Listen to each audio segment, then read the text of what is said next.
ಜನ್ಮಾದ್ಯಸ್ಯ ಯತೋನ್ಮಯಾತ್ ಇತರತಃ ಅರ್ಥೇಷ್ವಭಿಜ್ಞಸ್ವರಾಟ್ ತೇನೇ ಬ್ರಹ್ಮ ಹೃದಯ ಆದಿಕವಯೇ ಮುಹ್ಯಂತಿ ಯಂ ಸೂರಯಃ ತೇಜೋ ವಾರಿಮೃದಾಂ ಯಥಾ ವಿನಿಮಯೋ ಯತ್ರ ತ್ರಿಸರ್ಗೋ ಮೃಷಾ ಧಾಮ್ನಾ ಸ್ವೇನ ಸದಾ ನಿರಸ್ತಕುಹಕಂ ಸತ್ಯಂ ಪರಂ ಧೀಮಹಿ.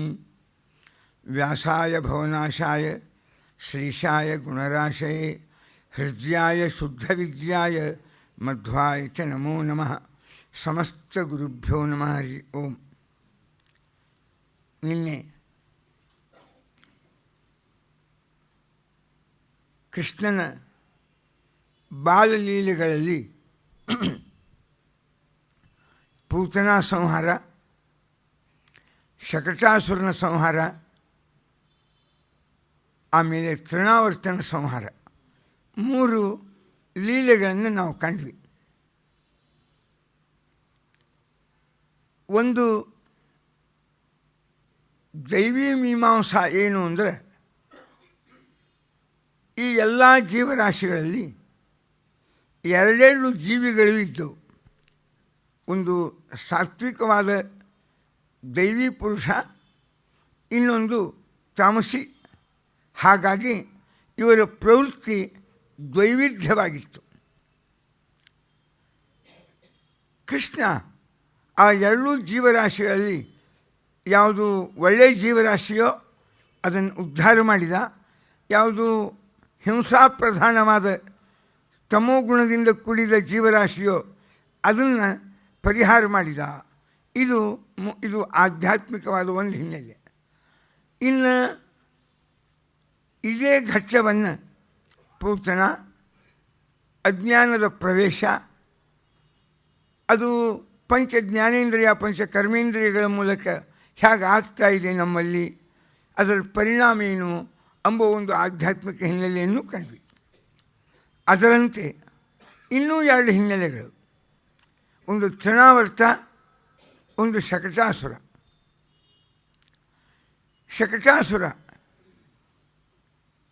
ಶಕಟ ಇದು ದೇಹವೆಂಬ ರಥ. ರಥದಲ್ಲಿ ಭಗವಂತನಿಗೆ ಯೋಗ್ಯವಾದ ಸ್ಥಾನವನ್ನು ಕೊಡಬೇಕಾದದ್ದನ್ನು ಬಿಟ್ಟು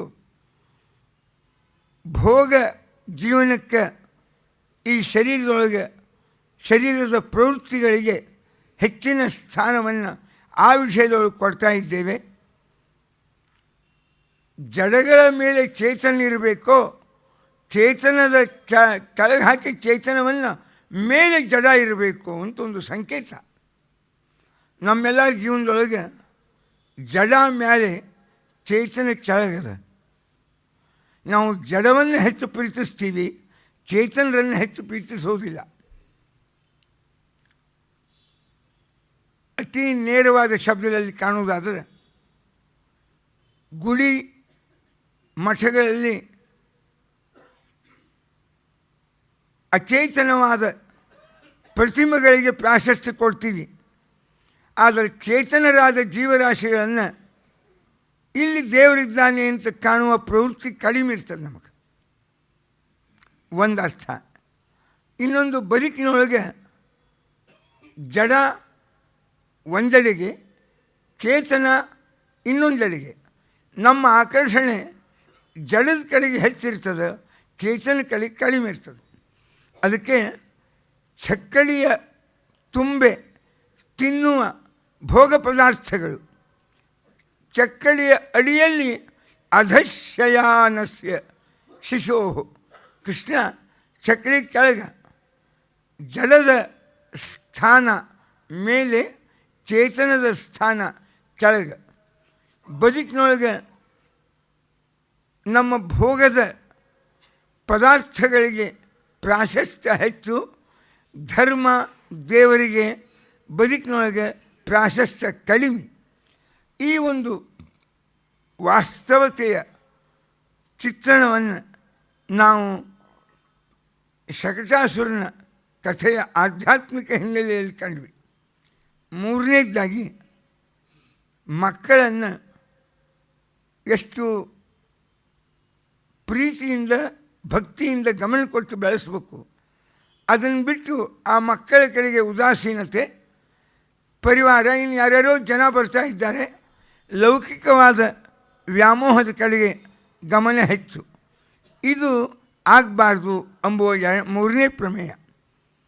ಬದುಕಿನೊಳಗೆ ದೇವರಿಗೆ ಉನ್ನತವಾದ ಉತ್ತಮವಾದ ಸ್ಥಾನವನ್ನು ಕಲ್ಪಿಸ್ಬೇಕು. ನಾವು ಒಂದು ಮನೆ ಕಟ್ಟಿದ್ವಿ, ದೇವರಿಗೂ ಒಂದು ಸ್ಥಾನವನ್ನು ಕಟ್ಟಬೇಕು. ಎಲ್ಲ ಹಳೆ ಕಾಲದ ಮನೆಗಳಲ್ಲಿ ದೇವರಿಗೆ ಅಂತ ಒಂದು ಕೋಣೆ, ಒಂದು ರೂಮು ಅಂತ ಮಾಡ್ತಿದ್ರು. ಈಗ ಯಾರು ಮಾಡುವುದೇ ಇಲ್ಲ. ಅವು ಮೂಢನಂಬಿಕೆ ಅಂತ ಅದೊಂದು ಗಾಳಿ ಬೇರೆ ಬೀಸಿಬಿಟ್ಟದ. ಹೀಗಾಗಿ ಮನೆಯೊಳಗೆ ಯಾವ ದೇವರು ಇರೋಂಗಿಲ್ಲ, ಏನೇನೇನೇನು ಬರುವಂಗಿಲ್ಲ. ಈ ರೀತಿಯ ಒಂದು ಪ್ರವೃತ್ತಿ ಬರ್ತದೆ. ಹಾಗಲ್ಲ, ಭಗವಂತನಿಗೆ ಇಷ್ಟೆಲ್ಲ ಕೊಟ್ಟ ದೇವರಿಗೆ ನಾವು ಕೊಡೋದು ಏನಿದೆ, ಒಂದು ಸಣ್ಣದಾದ ಒಂದು ಏನೋ 5x5 ಒಂದು ರೂಮ್ ಮಾಡಿರ್ತಾರೆ ಕೆಲವು ಮನೆಯೊಳಗೆ, ಹೆಚ್ಚಿನೇನಲ್ಲ. ಉಳಿದದ್ದೆಲ್ಲ ಡೈನಿಂಗ್ ಟೇಬಲು ಮತ್ತು ಆ ಡೈನಿಂಗ್ ರೂಮು, ಅದು ಸ್ಲೀಪಿಂಗ್ ರೂಮು, ಬೆಡ್ರೂಮು, ಆ ರೂಮು, ಎಲ್ಲ ರೂಮ್ಗಳು ಬೇಕಷ್ಟಿರ್ತಾವೆ. ಏನು ರೂಮದ ಕೊರತೆ ಆಗೋದು ಎಲ್ಲಿ ಅಂತಂದರೆ ಭಗವಂತನಿಗೆ ಸ್ಥಾನ ಸಿಗುವುದಿಲ್ಲ ಮನೆಯೊಳಗೆ. ಎಲ್ಲಿ ಹೋದರೂ ಅಷ್ಟೇ, ನಮ್ಮ ಜೀವನದಾಗೂ ಅಷ್ಟೇ, ನಮ್ಮದೇ ಆಗಿರ್ತಕ್ಕ ಬದುಕಿನ ಮತ್ತೇನು ಭೋಗದ ಸಾಮಗ್ರಿಗಳಲ್ಲಿಯೂ ಅಷ್ಟೇ. ಭಗವಂತನಿಗೆ ಗೌಣ ಸ್ಥಾನ, ಉಳಿದ ವಸ್ತುಗಳಿಗೆ ಪ್ರಧಾನ ಸ್ಥಾನ. ಇದು ಒಂದು ರೀತಿಯಾಗಿ ನಮ್ಮ ಬದುಕಿನಲ್ಲಿ ಒಂದು ವೈಗುಣ್ಯ. ಈ ಒಂದು ವೈಗುಣ್ಯವನ್ನು ಈ 4 ರೀತಿಯಿಂದ ನಾವು ಆ ಶಕಟಾಸುರನ ಅವಾಗ ಏನಾಗ್ತದಂದರೆ, ಎಲ್ಲಿ ದೇವರು ಧರ್ಮ ಎಂಬುವ ಪ್ರಜ್ಞೆ ಜಾಗೃತವಾಗಿ ಇರುವುದಿಲ್ಲ, ಅಲ್ಲೇ ನಾಸ್ತಿಕತೆ, ಅನಾಚಾರ ಅಥವಾ ವ್ಯಸನ ಎಂಬುವ ಬಾಧಕವಾದ ಪ್ರವೃತ್ತಿಗಳು ಮನುಷ್ಯನ ಜೀವನದಾಗ ಸೇರ್ತಾವೆ. ಒಂದು ಮಾತು ನಾ ಹೇಳಿದ್ದೆ, ಭೀಮ ಹುಟ್ಟುವಕ್ಕಿಂತ ಪೂರ್ವದಲ್ಲಿ ಕುಂತಿ, ಪಾಂಡು ತುಂಬ ವಿಚಾರ ಮಾಡಿದರು, ಮಕ್ಕಳು ಅಂಥವ್ರು ಬೇಕು.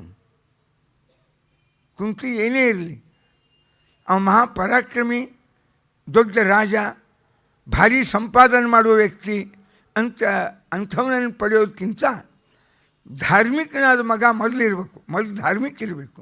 ಮುಂದೆ ಬೇಕಾದಂಥ ಪ್ರವೃತ್ತಿಗಳು, ಅವನ ಪರಾಕ್ರಮ, ವಿದ್ಯೆ, ಅವನ ಹೋರಾಟ ಅವೆಲ್ಲ ಇರಲಿ, ಮೊದಲು ಧಾರ್ಮಿಕ ಇರಬೇಕು ಅಂತ. ಯಾಕೆ? ಮಕ್ಕಳು ಧಾರ್ಮಿಕ ಅದರ ಪ್ರಯೋಜನ ಭಾಳ ಅದ, ತುಂಬ ಪ್ರಯೋಜನ ಉಂಟು. ನಮ್ಮ ವೃದ್ಧಾಪ್ಯ ಆನಂದದಿಂದ ಕಳೀಲಿಕ್ಕೆ ಸಾಧ್ಯತೆ. ನಮ್ಮನ್ನು ಮನೆಯೊಳಗೆ ಇಟ್ಕೊಂಡು ಅವ ಧಾರ್ಮಿಕ ಆಗಿದ್ದರೆ ಕಾಪಾಡ್ತಾನೆ. ಮಗ ಧಾರ್ಮಿಕ ಆಗಿದ್ದ ಅಂತಂದರೆ ಏನೋ ಬೆಳೆದು ಬಂದಿರತಕ್ಕ ಒಂದು ಕುಲಧರ್ಮ, ಕುಲಾಚಾರ ಅಂತ ಆ ಪರಂಪರೆ ಅದು ಉಳಿತದೆ. ಮಗ ಧಾರ್ಮಿಕ ಆಗಿದ್ದರೆ ಮತ್ತು ನಮಗೂ ಜೀವನದಾಗ ಒಂದು ಸಮಾಧಾನ, ಆನಂದ ಇರ್ತದೆ. ಧರ್ಮ ಇತ್ತು ಅಂದರೆ ಅಧರ್ಮ ಅಲ್ಲಿ ಹಣಿಕೆ ಹಾಕೋದಿಲ್ಲ.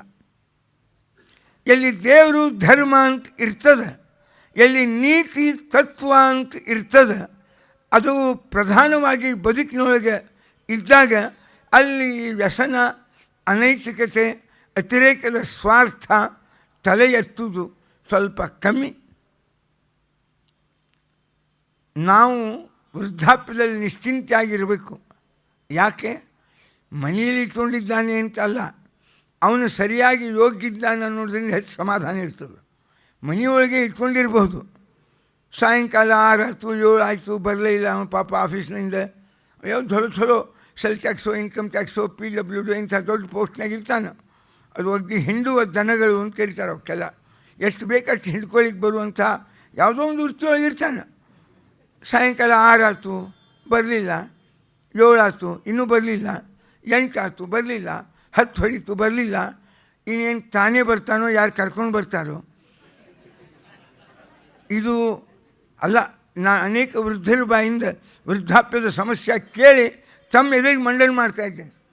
ಇದೇನು ಶಕಟಾಸುರನ ಕಥೆಯಿಂದ ನಾವು ತಿಳಿಯಬೇಕಾದ ಒಂದು ಎಥಿಕಲ್ ವ್ಯಾಲ್ಯೂ ಏನು ಅಥವಾ ಫಿಲಾಸಫಿಕಲ್ ವ್ಯಾಲ್ಯೂ ಏನು ಮಿತ್ಸ್ ಅಂದರೆ ದೈವಿ ಸಂದೇಶ ಏನು ಎಂಬುವ ಈ ಅನೇಕ ಹಿನ್ನೆಲೆಗಳಲ್ಲಿ ಇದೇನದ ಇದು ಒಂದು ನಮಗೆ ನೈತಿಕ ಸಂದೇಶ.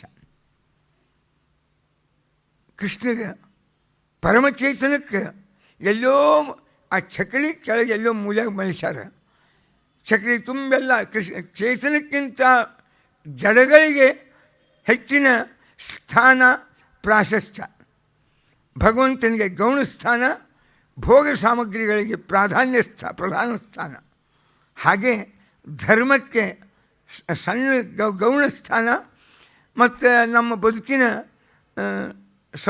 ಸೌಕರ್ಯಗಳಿಗೆ ಹೆಚ್ಚಿನ ಸ್ಥಾನ. ಇದು ಒಂದು ರೀತಿಯಲ್ಲಿ ಯಾವಾಗ ನಮ್ಮ ಬದುಕಿನೊಳಗೆ ಧರ್ಮ ನೀತಿ ತತ್ವಗಳಿಗೆ ಅದು ಭಗವತ್ ಕೇಂದ್ರಿತ ಆದಾಗ ಇವೆಲ್ಲ ಇರ್ತಾವೆ. ಇದು ಇರದೇ ಇದ್ದರೆ ನಾಸ್ತಿಕ್ತ ಬರ್ತದೆ. ವ್ಯಸನಿಗಳಾಗ್ತಾರೆ, ಏನು ಬೇಕಾದ ತಿಂತಾರೆ, ಏನು ಬೇಕಾದ ಕುಡಿತಾರೆ, ಬೇಕಾದ ಮಾಡ್ತಾರೆ. ಅದಕ್ಕೆ ಮಕ್ಕಳು ದೊಡ್ಡ ಸಾಫ್ಟ್ವೇರ್ ಇಂಜಿನಿಯರ್ ಆಗದಿದ್ದರೂ ಅಡ್ಡಿ ಇಲ್ಲ, ಧಾರ್ಮಿಕ ಆದರೆ ಸಾಕು.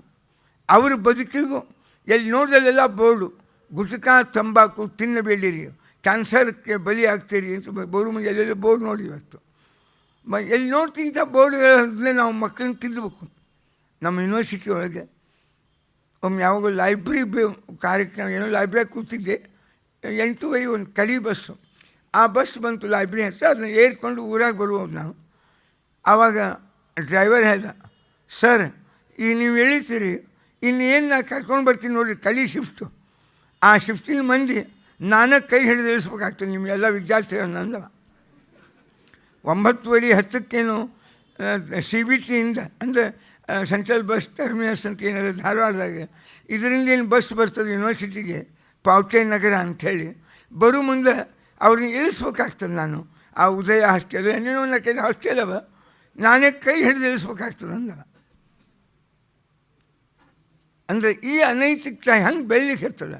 ಪ್ರತಿ ಕಾನ್ವೊಕೇಶನ್ದಾಗ ಇದೊಂದು ದೊಡ್ಡ ಅದು ಏನದ ಶಾಂತಿ ಮಂತ್ರ ಇದ್ದಂಗೆ.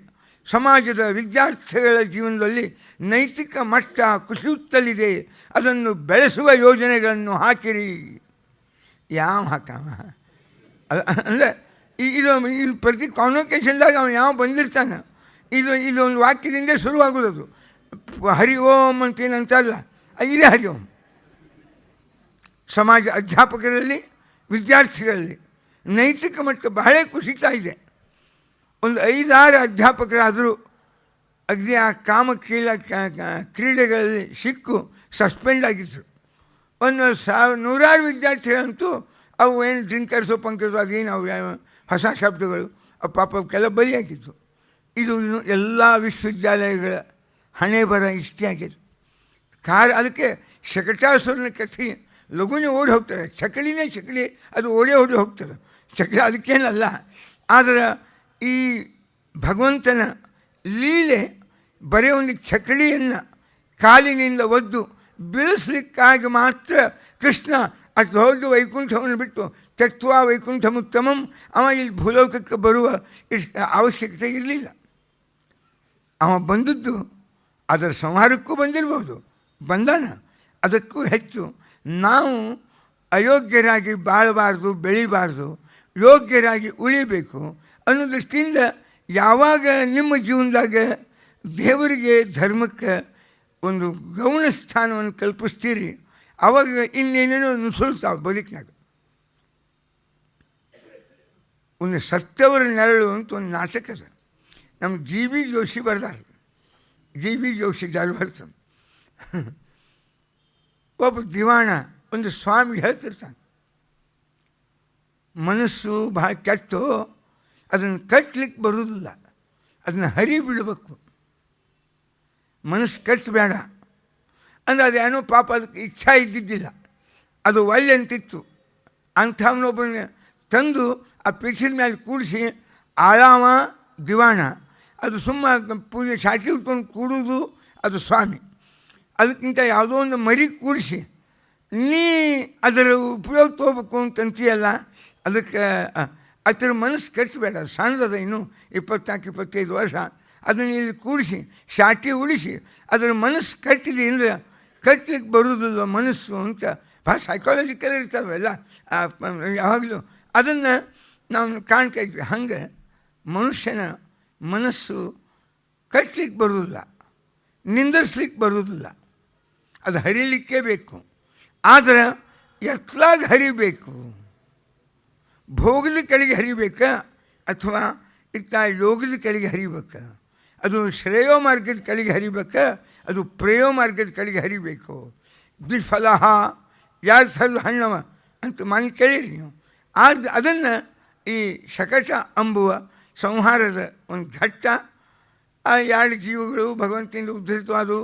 ಕಂಸನ ಪ್ರಚಂಡನಾದಂಥ ಒಬ್ಬ ಸೇವಕ, ಅವನ ಸಂಹಾರ ಆಯಿತು, ಗೋಕುಲದ ಜನಗಳಿಗೆ ಸಂತೋಷ ಆಯಿತು. ಇವೆಲ್ಲ ಘಟನೆಗಳು, ಲೀಲಾಗಳು. ಮತ್ತು ಆವಾಗ ತಾಯಿ ಜಗದುದರನ್ನು ಮಗನಿಂದಾಡಿಸಿದಳು. ಆ ಯಶೋದಾಗ ಭ್ರಮೆ. ಅವ ಇಲ್ಲಿ ಪ್ರಪಂಚವನ್ನೇ ತನ್ನ ಉದರದೊಳಗಿಟ್ಟುಕೊಂಡವ ಭಗವಂತ ಕೃಷ್ಣ. ಅವನನ್ನು ತನ್ನ ಮಗ ಅಂತ ಅವನ ಪಾಲನ ಪೋಷಣೆ ಮಾಡಲಿಕ್ಕೆ ತೊಡಗಿದ್ದಂಥ ತಾಯಿ. ಇದೇನಿದು ಆಶ್ಚರ್ಯ ಅಂತ. ಹಾಗೆ ತೃಣಾವರ್ತ ದೇವರು ತೊಡೆ ಮೇಲೆ ಕೃಷ್ಣನ ಮಗುವಾದ ಕೃಷ್ಣನ ಹೆತ್ತ ತಾಯಿ, ಹೊತ್ತ ತಾಯಿ ಮಲಗಿಸ್ಕೊಂಡ ತೊಡೆ ಮೇಲೆ. ಓಢುಂ ನ ಸೇಹೆ, ಭಾರ ಅಂತ ಅನಿಸ್ತಂತ ಮಗು. ಅಲ್ಲ, ತಾಯಿಗೆ ಮಕ್ಕಳ ಭಾರ, ಮಕ್ಕಳಿಗೆ ತಾಯಿ ಭಾರ ಆಗ್ತದ. ಯಾವಾಗ ಮಕ್ಕಳಿಗೆ ತಾಯಿ ಭಾರ ಅಂತ ಅನ್ನಿಸ್ತಾಳೆ, ಅವತ್ತಿನಿಂದ ಎಲ್ಲ ತಾಯಂದರಿಗೂ ಮಕ್ಕಳು ಭಾರ ಅಂತ ಅನ್ನಿಸ್ತಾವೆ. ತಾಯಿ ಅವಳಿಗೆ ಮಕ್ಕಳು ಭಾರ ಅಂತ ಅಂದಿಲ್ಲ ಎಂದು. ಯಾಕೋ ಭಾರ ಅಂತ ಅನಿಸ್ತು, ತಳಗೆ ಮಲಗಿಸಿಬಿಟ್ರು. ನಾವು ನೀವು ಜೀವನದಾಗ ಧರ್ಮ, ನೀತಿ, ಪಥ್ಯ, ಒಳ್ಳೆಯ ಸದ್ಗುಣ ಸದಾಚಾರಗಳು ಸ್ವಲ್ಪ ಭಾರ ಅಂತ ಅನ್ನಿಸ್ತಾವೆ. ಅಲ್ಲಿ ಜೀವನದಾಗ ಯಾರೂ ನಾವು 100% ಸಾಚ ಅಲ್ಲ ಅಂತ ಹೇಳ್ಕೊತಾರೆ ಎಲ್ಲರೂ. ಇದೆ ಯಾಕಂತಂದರೆ ಯಾರೂ ಇಲ್ಲೇ ಇಲ್ಲ. ದುನಿಯಾ ಮೇ ಸಬ್ ಚೋರ್ ಚೋರ್, ಎಲ್ಲ ಅದೇ ಇದೆ. ಯಾಕೆ? ಅದೇ ನಮಗೆ ದೇವರು ಧರ್ಮ ಅಂತ, ಧರ್ಮಗಳು ಭಾರ ಅಂತ ಬದುಕಿನಿಂದ ದೂರ ಸರಿಸ್ತೀವಿ. ನಮ್ಮನ್ನು ಮತ್ತು ಈ ಸುಖ ದುಃಖಗಳ ಚಕ್ರದಲ್ಲಿ ತಿರುಗಿಸುವ ಒಂದು ಬಿರುಗಾಳಿ ನಮ್ಮೆಲ್ಲರ ಬದುಕಿನೊಳಗೆ ಬರ್ತದೆ. ಬಿರುಗಾಳಿ ಬದುಕಿನಾಗ ಬರ್ತಾವೆ. ಆ ಬದುಕಿನೊಳಗೆ ಸುಖ ದುಃಖ ನಮ್ಮನ್ನು ಹೆಂಗೆ ತಿರುಗಿಸ್ತದೆ? ಅಲ್ಲ, ಜನ್ಮ ಮರಣಗಳ ಪ್ರಪಂಚದೊಳಗೂ ಒಂದು ಹುಲ್ಲು ಒಂದು ಬಿರುಗಾಳಿಯ ಸುಂಟರ ಗಾಳಿಯ ಮಧ್ಯದಲ್ಲಿ ಸಿಲುಕಿದಾಗ ಆ ಹುಲ್ಲನ್ನು ಹೆಂಗೆ ಗಾಳಿ ತಿರುಗಿಸ್ತದೆ, ಹಾಗೆ ಮತ್ತು ಪುನರಪಿ ಜನನಂ ಪುನರಪಿ ಮರಣಂ ಆಗಲಿ, ಅಥವಾ ತ್ರಿದಿವ ನಿರಯ ಭೂ ಗೋಚರಾನ್ ನಿತ್ಯಬದ್ಧಾನ್, ಮತ್ತು ಮ್ಯಾಲೆ ಹೋಗೋದು, ಪುಣ್ಯ ಮುಗಿತಿಲ್ಲ ಕೆಳಗೆ ಬೀಳೋದು, ಮತ್ತು ನರಕಕ್ಕೆ ಹೋಗೋದು, ಮತ್ತು ಸ್ವರ್ಗಕ್ಕೆ ಹೋಗೋದು. ಇದು ಏನದ? ಇವು ಸದಾ ಈ ಚಕ್ರವತ್ ಪರಿವರ್ತಂತೆ. ಚಳಿಗಾಲ, ಮಳೆಗಾಲ, ಬೇಸಿಗೆಯ ಕಾಲಗಳೆಂಬ ನಿರ್ಧಾರಿತ ಋತುಗಳಂತೆ ನಮ್ಮ ಬದುಕು ಮತ್ತು ಹೀಗಾಗ್ತದೆ. ಮತ್ತು ಇದೇ ಈ ಚಕ್ರದಾಗ ಸಿಕ್ಕಿಬಿಡ್ತೀವಿ. ಆದ್ದರಿಂದ ಯಾವ ರೀತಿಯ ಎಚ್ಚರಿಕೆ ಇರಬೇಕು ಎಂಬುದು ತೃಣಾವರ್ತನ ಮೂಲಕವಾಗಿ ಭಾರ ಅಂತ ದೂರ ಸರಿಸಬಾರ್ದು. ದೇವರು ನಮಗೆ ಭಾರ ಆದರೆ ನಾವು ದೇವರಿಗೆ ಭಾರ ಆಗ್ತೀವಿ. ಅದೆಂದೂ ಆಗಬಾರ್ದು ಅನ್ನೋ ದೃಷ್ಟಿಯಿಂದ ತೃಣಾವರ್ತನ ಕಥೆಯಲ್ಲಿ ಅನೇಕ ವಿಚಾರ ಭಗವಂತ ತೃಣಾವರ್ತನನ್ನ ಇವನನ್ನು ಮ್ಯಾಲಿಂದ ಕೆಳಗೆ ಒಯ್ಯಬೇಕು ಅಂತ. ಈ ಭೂಮಿಯೊಳಗೆ ಇವನು ಕೊಲ್ಲುವುದೇ ಬೇಡ, ಮೇಲೆ ಒಯ್ದು ಇವನು ಕೊಲ್ಲೋಣ ಅಂತ ಹೋಗಿ ಅವನ ಕುತ್ತಿಗೆಯನ್ನು ಹೆಚ್ಚಿಗೆ ಕೃಷ್ಣ ಅವನನ್ನು ಸಂಹಾರ ಮಾಡಿದ.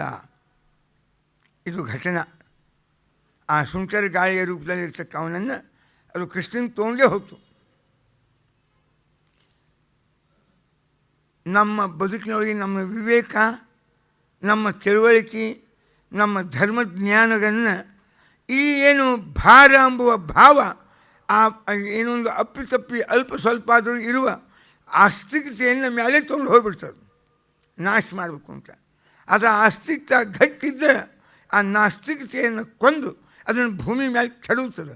ಕೃಷ್ಣ ಆ ತೃಣಾವರ್ತನನ್ನು ಪುನಃ ಸಂಹರಿಸಿ ನಮ್ಮ ಇದನ್ನು ಕೆಳಕ್ಕೆ ಹರಿವಿದ ಎಂಬ ಒಂದು ಸಾಂಕೇತಿಕವಾದ ಆಧ್ಯಾತ್ಮಿಕ ಸಂದೇಶ, ಒಂದು ನೈತಿಕ ಸಂದೇಶ ನಾವು ಕಂಡು ಹಿಂಸ್ರಃ ಸ್ವಪಾಪೇನ ವಿಹಿಂಸಿತ ಕಲಹ. ಆವಾಗ ಆ ತೃಣಾವರ್ತ ಭೂಮಿಯ ಮೇಲೆ ಬಿದ್ದ ಮೇಲೆ ಇವರಿಗೆಲ್ಲ ಏನು ಭಾರಿ ಆಶ್ಚರ್ಯ. ನಂದಗೋಪಾದಿಗಳು ಬಂದು ಆ ಪಾಪಿ ತನ್ನದೇ ಆದ ಪಾಪದಿಂದ ಸತ್ತೋದವನು, ಒಳ್ಳೆಯ ಸಾಧು ಸಮತ್ವೇನ ಭಯ ವಿಮುಕ್ತತೆ. ಒಳ್ಳೆಯವರು ಒಳ್ಳೆಯ ರೀತಿಯಾಗಿ ಬಾಳಿದಾಗ ಭಯದಿಂದ ಮುಕ್ತರಾಗ್ತಾರೆ. ಅಯೋಗ್ಯರು ಅಯೋಗ್ಯವಾದ ರೀತಿಯಲ್ಲಿ ಬಾಳಿದಾಗ ಅವರೆಲ್ಲ ಹಿಂಸೆಗೆ ಬಲಿಯಾಗ್ತಾ ಇದ್ದಾರೆ ಅಂತ. ಯಸ್ ಸಂಪರೇತ ಪುನರೇವ ಬಾಲಕೋ ದೃಷ್ಟ್ಯ ಸ್ವಬಂಧೂನ್.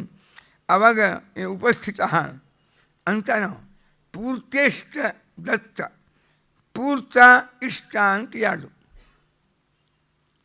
ಮನುಷ್ಯನಿಗೆ ಅವನ ಕರ್ತವ್ಯದೊಳಗೆ ಅವನ ಆಪತ್ತಿನಿಂದ ಉಳಿಲಿಕ್ಕೆ, ಪುಣ್ಯ ಬರಲಿಕ್ಕೆ, ಒಳ್ಳೆಯದು ಆಗಲಿಕ್ಕೆ, ಅನಿಷ್ಟ ಪರಿಹಾರವಾಗಲಿಕ್ಕೆ ಈ ಪೂರ್ತ ಮತ್ತು ಇಷ್ಟ ಎರಡು ಉಪಯೋಗ ಬೀಳ್ತಾವೆ.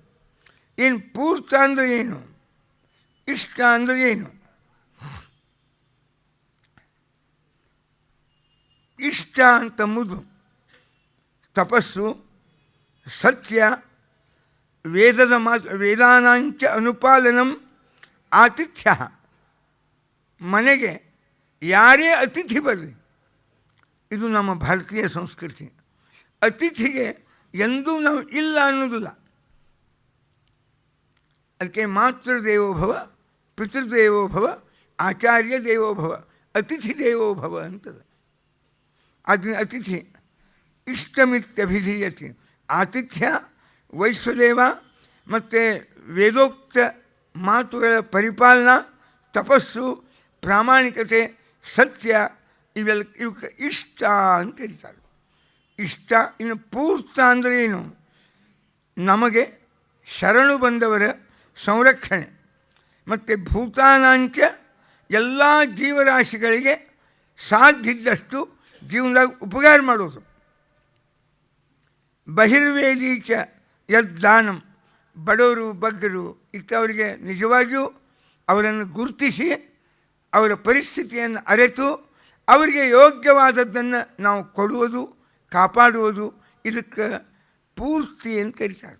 ಈ ಅರವಟ್ಟಿಗೆ ಅಥವಾ ಅನ್ನದ ಛತ್ರ ಪ್ರಾಯ ಹಿಂದಿನ ಜನರಿಗೆ ಇದ್ರ ಮೇಲೆ ವಿಶ್ವಾಸ ಭಾಳ. ಇಡೀ ಇಂಡಿಯಾದಾಗ ನೀವು ನಾರ್ತ್ ಇಂಡಿಯಾಕ್ಕೆ ಹೋಗಿ, ಎಲ್ಲೇ ಹೋಗಿ, ಪ್ರತಿಯೊಂದು ದಿಲ್ಲಿ ಸ್ಟೇಷನ್ ಹೊರಗೆ ಒಂದು ಧರ್ಮಶಾಲ. ಯಾವ್ಯಾವ ಸ್ಟೇಷನ್ಗೆ ಹೋಗ್ತೀರಿ ಅಥವಾ ದೊಡ್ಡ ದೊಡ್ಡ ಕ್ಷೇತ್ರಗಳು ಅವ್ರ ಎಲ್ಲ ರೈಲ್ವೆ ನಿಲ್ದಾಣದ ಹೊರಗೆ ಒಂದು ಧರ್ಮಶಾಲ ಇರುತ್ತೆ. ಏನು ಅಂದರೆ ಬಂದವರಿಗೆಲ್ಲ ಉಪಯೋಗ ಆಗಬೇಕು ಅಂದರೆ ಹಣ ನಿರಂತರವಾಗಿ ಉಪಕಾರಕ್ಕೆ ವಿನಿಯೋಗ ಆಗಬೇಕು ಎಂಬುವ ದೃಷ್ಟಿಗೆ ಪೂರ್ತ ಅಂತ ಕರೀತಾರೆ. ಇವು ಏನಾರೇ ಜೀವನದಾಗ ನಾವು ಮಾಡಿದ್ರೆ ಒಂದು ಇಷ್ಟ, ಇನ್ನೊಂದು ಪೂರ್ತ ಅಂತ. ಅದರಿಂದ ಅದನ್ನು ತಾನು ವಸುದೇವ ಪೂರ್ತೇಷ್ಟ ದತ್ತಂ ಕಿಮು ಭೂತ ಸೌಹೃದಂ ಯಹ. ಅವೆರಡೂ ನಾನು ಏನಾದ್ರು ಸ್ವಲ್ಪ ಮಾಡಿದ್ದೆ ಅಂತಂದರೆ ಅದರ ಪರಿಣಾಮದಿಂದ ನನ್ನ ಮಗ ಕೃಷ್ಣ ಈ ಆಪತ್ತಿನಿಂದ, ಈ ತೃಣಾವರ್ತನ, ಈ ಬಿರುಗಾಳಿಯ ಪ್ರಚಂಡವಾಗಿರ್ತಕ್ಕ ಸುನಾಮಿಯಿಂದ ಉಳ್ಕೊಂಡ ಅಂತ ನಾವು ದೃಷ್ಟ ಅದ್ಭುತಾನಿ ಬಹುಶಃ ನಂದಗೋಪು ಬೃಹದ್ವನೆ. ಅವಂದ ಮಾನಯಾಮಾಸ ವಿಶ್ವಿ. ವಸುದೇವನ ಮಾತು ಬಹಳ ಸರಿಯದ, ನನಗೆ ಈ ಅನುಭವಕ್ಕೆ ಬಂತು ಅಂದ.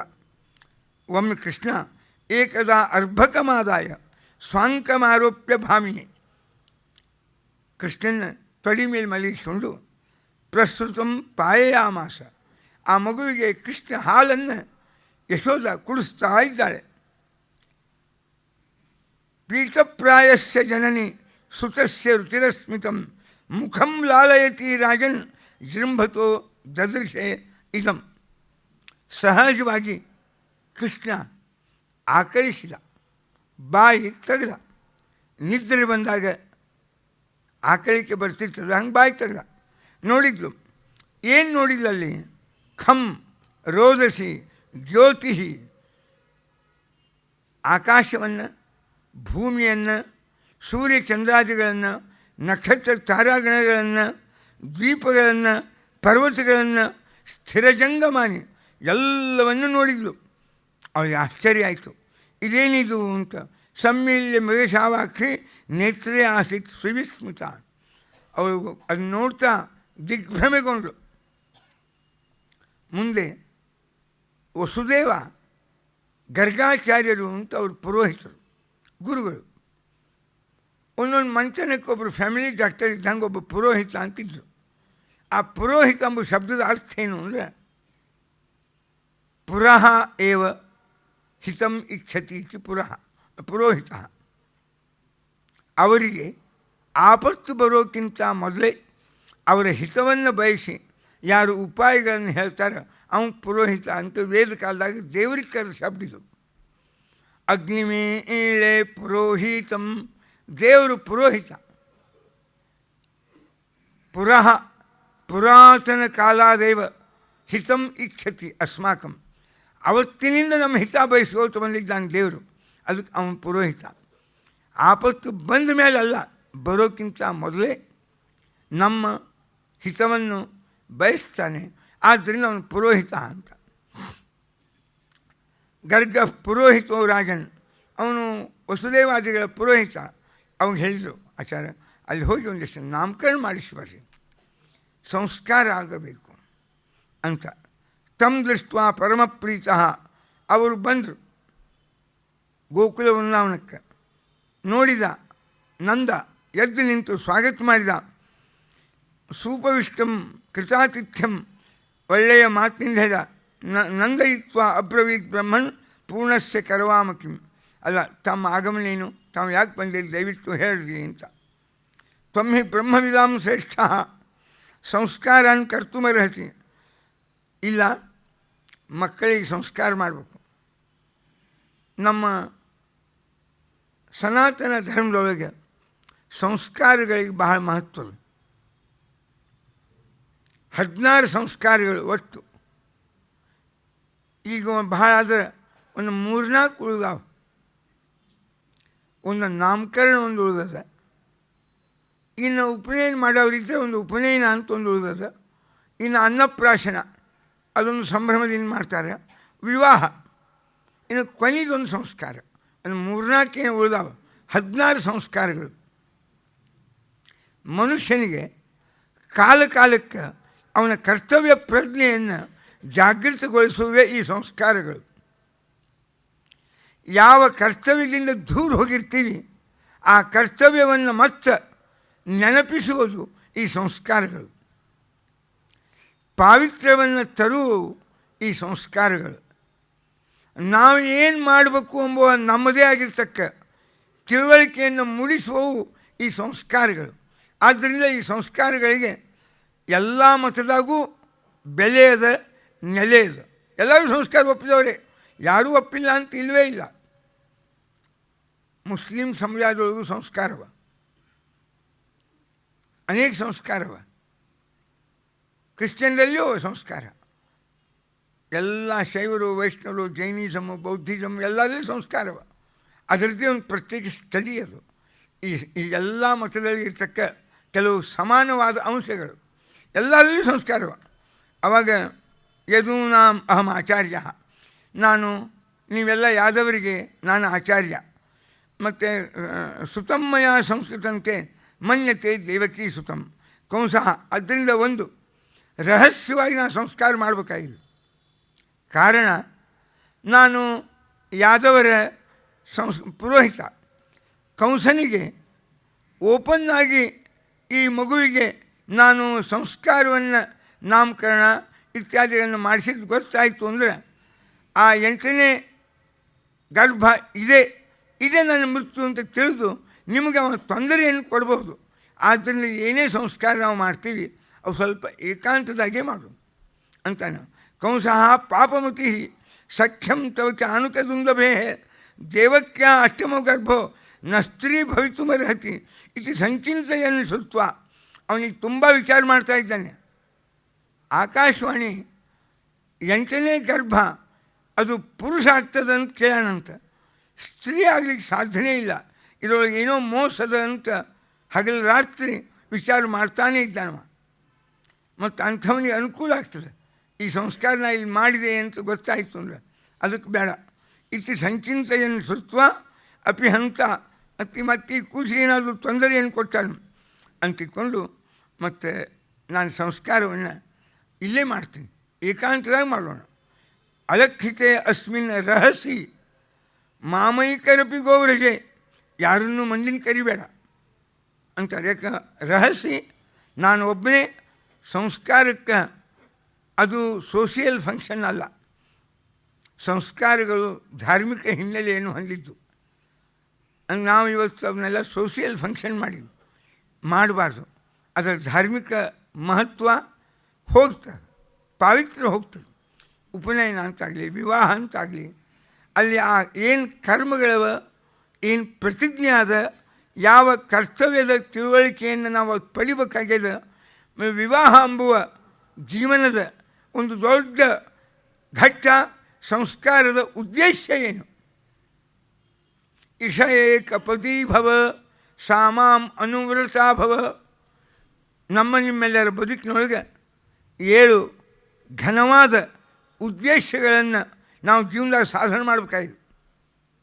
ಆ 7 ಉದ್ದೇಶಗಳಿಗಾಗಿ ನಾವು ಈ 7 ಹೆಜ್ಜೆ, ಅದೇ ಸಪ್ತಪದಿ ಅಂತಾರೆ.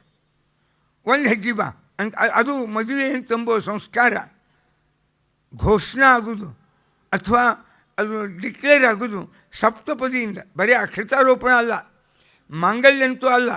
ಅದಕ್ಕೂ ಮುಂದೆ ಈ ಸಪ್ತಪದಿ ಆಯಿತು ಅಂದರೆ ಪೂರ್ಣ ವಿವಾಹ ಮುಗೀತು ಅಂತ ಅರ್ಥ. ಅದು ಪ್ರಧಾನ ಸಂಸ್ಕಾರ ಸಪ್ತಪದಿ. ಅದು ಏನಂದರೆ, ನಾವು ಯಾಕೆ 2 ಜೀವಗಳು ಕೂಡಿ ಹೊಂಟೀವಿ ಅಂದರೆ ಈ ಉದ್ದೇಶ 7 ಅದ. ಮಾಂ ಅನುವ್ರತಾ ಭವ, ಊರ್ಜೆ ದ್ವಿಪದಿ ಭವ. ಧರ್ಮಕ್ಕಾಗಿ, ಸಂತಾನಕ್ಕಾಗಿ ಮತ್ತು ಕರ್ತವ್ಯ ಪರಿಪಾಲನೆಗಾಗಿ ಒಂದೊಂದೇ ಘನವಾದ ಮದುವೆಯ ಉದ್ದೇಶ ಏನು ಅಂತ ಭಾಳ ಚಂದ ಅನ್ನಿಸ್ತಾರೆ. ಹಾಗೆ ಉಪನಯನಕ್ಕೂ ಅನ್ನಿಸ್ತಾರೆ, ಹಾಗೆ ನಾಮಕರಣಕ್ಕೂ ಅದ.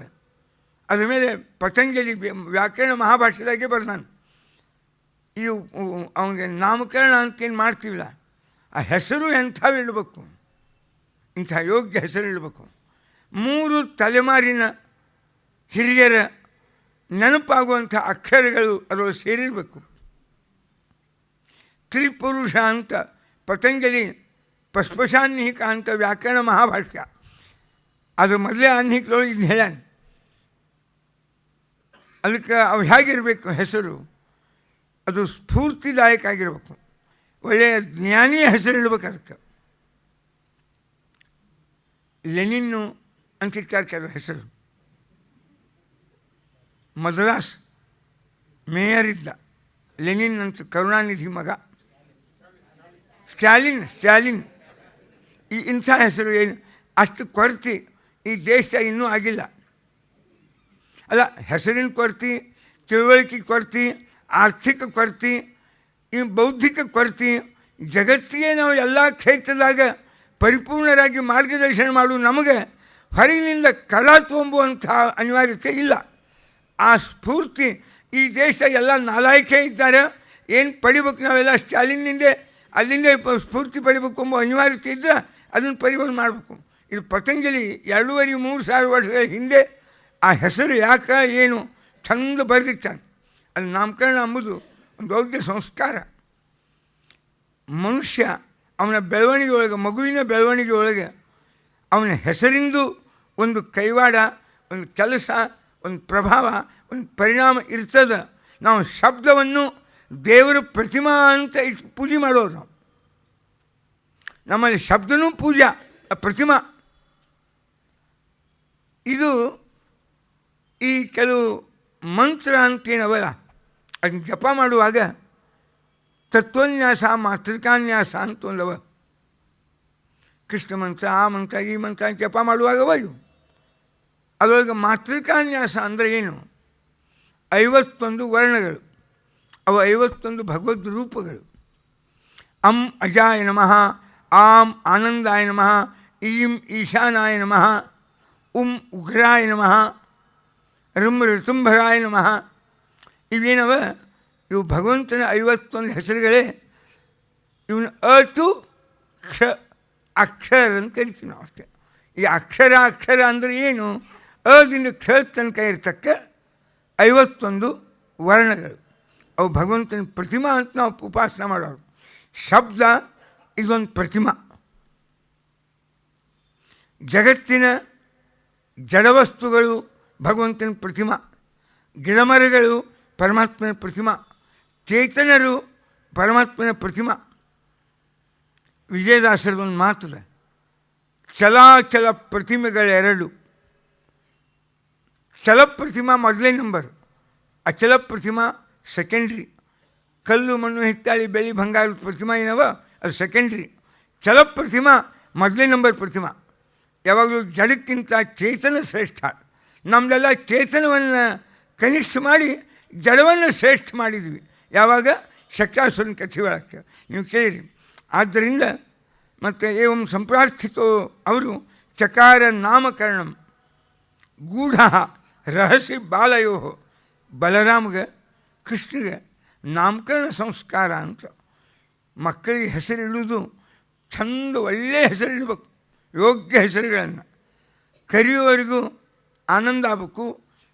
ಹೊರಗಿನ ಜನಗಳಿಗೆ, ತಂದೆ ತಾಯಿಗಳಿಗೂ ಆ ಹೆಸರಿನೊಳಗೆ ಏನೋ ಒಂದು ವಿಶಿಷ್ಟವಾದ ಜ್ಞಾನ, ನೆನಪು, ತಿಳುವಳಿಕೆ ಆಗಬೇಕು. ನಾಮಕ್ಕೆ ಬಹಳ ಮಹತ್ವದ. ಅದಕ್ಕೆ ದೇವರ ನಾಮದ ಮಹತ್ವ ಏನು ಎಂಬುದನ್ನೇ ಹರಿದಾಸರು ತೋರಿಸಿದರು. ಆ ಭಗವಂತನ ಸಂಸ್ಕೃತ ನಾಮಗಳ ಮಹಿಮಾ ಏನು ಎಂಬುದನ್ನು 100 ಜನ ಋಷಿಗಳು ತೋರಿಸಿದರು. ಅದೇ ವಿಷ್ಣು ಸಹಸ್ರನಾಮ. ಒಬ್ಬರು ಮಾಡಿಲ್ಲ, ಅದನ್ನ ಒಬ್ಬರು ರಚನೆ ಮಾಡಿದ್ದಲ್ಲ ವಿಷ್ಣು ಸಹಸ್ರನಾಮ. ಬಹುವಚನದಲ್ಲಿ ಋಷಿಭಿ ಪರಿಗೀತಾನಿ ಅಂತ.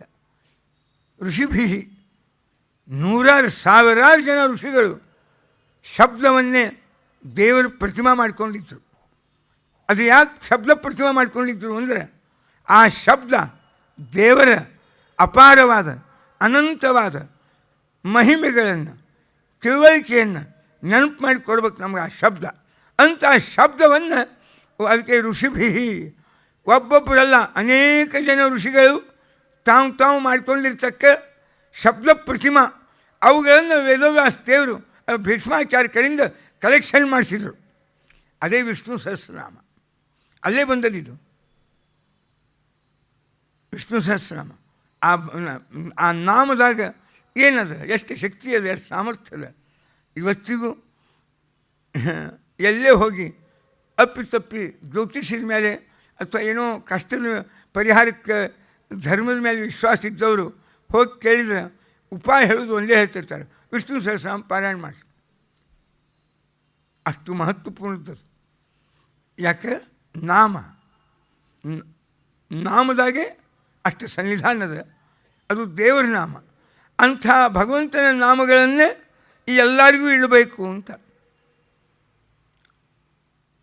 ರಾಮಾಯಣದಾಗ ಬರ್ತದೆ. ಕೃತಿಯುಗದಾಗ ಅಲ್ಲ, ಸೃಷ್ಟಿಕಾಲಕ್ಕೆ ಎಲ್ಲ ಹೆಸರುಗಳು ದೇವರಿಗೆ ಒಬ್ಬರಿಗೆ ಇದ್ದು, ಮುಂದೆ ಆ ವ್ಯಕ್ತಿಯಲ್ಲಿರ್ತಕ್ಕ ಗುಣ ನೋಡಿ ದೇವರ ಆ ಗುಣವಾಚಕ ಶಬ್ದಗಳನ್ನು ಇವರಿಗೆಲ್ಲ ಕೊಟ್ಟಾರೆ. ಇಂದ್ರ, ಚಂದ್ರ, ವರುಣ, ವಾಯು ಎಲ್ಲ ಶಬ್ದ ಅವರೂ ಅಲ್ಲ, ಮೂಲಭೂತವಾಗಿ ನಾಮಗಳು ಒಬ್ಬಗೆ ಇದ್ದದ್ದು. ಆ ನಾಮಗಳನ್ನು ಅವರವ್ರಿಗೆ ಇಟ್ಕೊಳ್ಳಿಕ್ಕೆ ಕೊಟ್ಟರು ಅಂತ. ಹಾಗೆ ನಾವು ಆ ನಾಮಗಳನ್ನು ಇಟ್ಕೋತೀವಿ. ಆ ನಾಮಕರಣದು ಅದೊಂದು ಉತ್ತಮವಾದ ಸಂಸ್ಕಾರ. ಬಹಳ ಯೋಗ್ಯ ಹೆಸರಿಡಬೇಕದನ್ನು ಅಂತಿಟ್ಕೊಂಡು ಅದಕ್ಕೆ 5 ಹೆಸರು ಇಟ್ಟಿರ್ತಾರೆ. ಆಸನ್ ವರ್ಣಾಸ್ತ್ರಯೋ ಹೆಸ್ಯ. ದೇವರಿಗೆ 3 ವರ್ಣಗಳು. ಒಂದು ಶುಕ್ಲ, ಅಲ್ಲ ಏನು ಹೆಸರಿಡಬೇಕು ಕೃಷ್ಣಗೆ? ಒಂದು ಉತ್ಪ್ರೇಕ್ಷ ಮಾಡಿದರು ವಾದಾಸ್ವಾಮಿಗಳು. ಏಕಾಂತದಾಗ ಗರ್ಗಾಚಾರ್ಯ ಯಾಕೆ ನಾಮಕರಣ ಮಾಡಿದರು? ಗರ್ಗಾಚಾರ್ಯಗೆ ಸಂಕೋಚ. ಹೆಸರಿಡುವುದು ಅಂದರೆ ಏನು? ಒಂದು ದೋಷ ತೆಗೆಯುವುದು ಅಂತ ಕನ್ನಡದಾಗ ಅರ್ಥ. ಅಯ್ಯೋ ಅವ್ರು ಎಲ್ಲದಕ್ಕೂ ಒಂದು ಹೆಸರಿಡ್ತಾರೆ ಅಂತ. ಹೆಸರಿಡುವುದು ಅಂದರೆ ಒಂದು ದೋಷ ತೆಗೆಯೋದು ಅಂತ. ಹಂಗೆ ದೇವರಿಗೆ ಹೆಸರಿಡುವುದು ಅಂದರೆ ದೇವರಲ್ಲಿ ಏನೋ ಒಂದು ದೋಷವನ್ನು ಹೇಳ್ದಂಗೆ. ಅದಕ್ಕೆ ಅವ್ರ ಸಂಕೋಚದಿಂದ ತಪ್ಪು ತಿಳಿಯಿತು ಸಮಾಜ ಅಂತ ಏಕಾಂತಾಗಿ ಮಾಡಿದ್ರೇನು ಅಂತ. ಅದಕ್ಕೆ ಕೃಷ್ಣಗೆ ಯಾವ ಹೆಸರು ಹೇಳಬೇಕು ಯೋಗ್ಯವಾದದ್ದು? ಕೆಲವು ಭಗವಂತನಿಗೆ ಬೆಳ್ಳಗಿನ ಬಣ್ಣನೂ ಅದ, ಕೆಂಪು ಬಣ್ಣನೂ ಅದ, ಹಳದಿ ಬಣ್ಣನೂ ಅದ, ಕರಿ ಬಣ್ಣನೂ ಅದ. ಆ ಕಾರ್ಯ ಎಂಥದ್ದು ಅದ, ಅದಕ್ಕೆ ಅನುಗುಣವಾದ ಬಣ್ಣವನ್ನು ದೇವರು ಧಾರಣೆ ಮಾಡ್ತಾನೆ. ಬಣ್ಣಕ್ಕೂ ಸ್ವಭಾವಕ್ಕೂ ಬಣ್ಣಕ್ಕೂ ಅಭಿರುಚಿಗಳಿಗೂ ಭಾಳ ಹೊಂದಾಣಿಕೆ ಅದನ್ನು.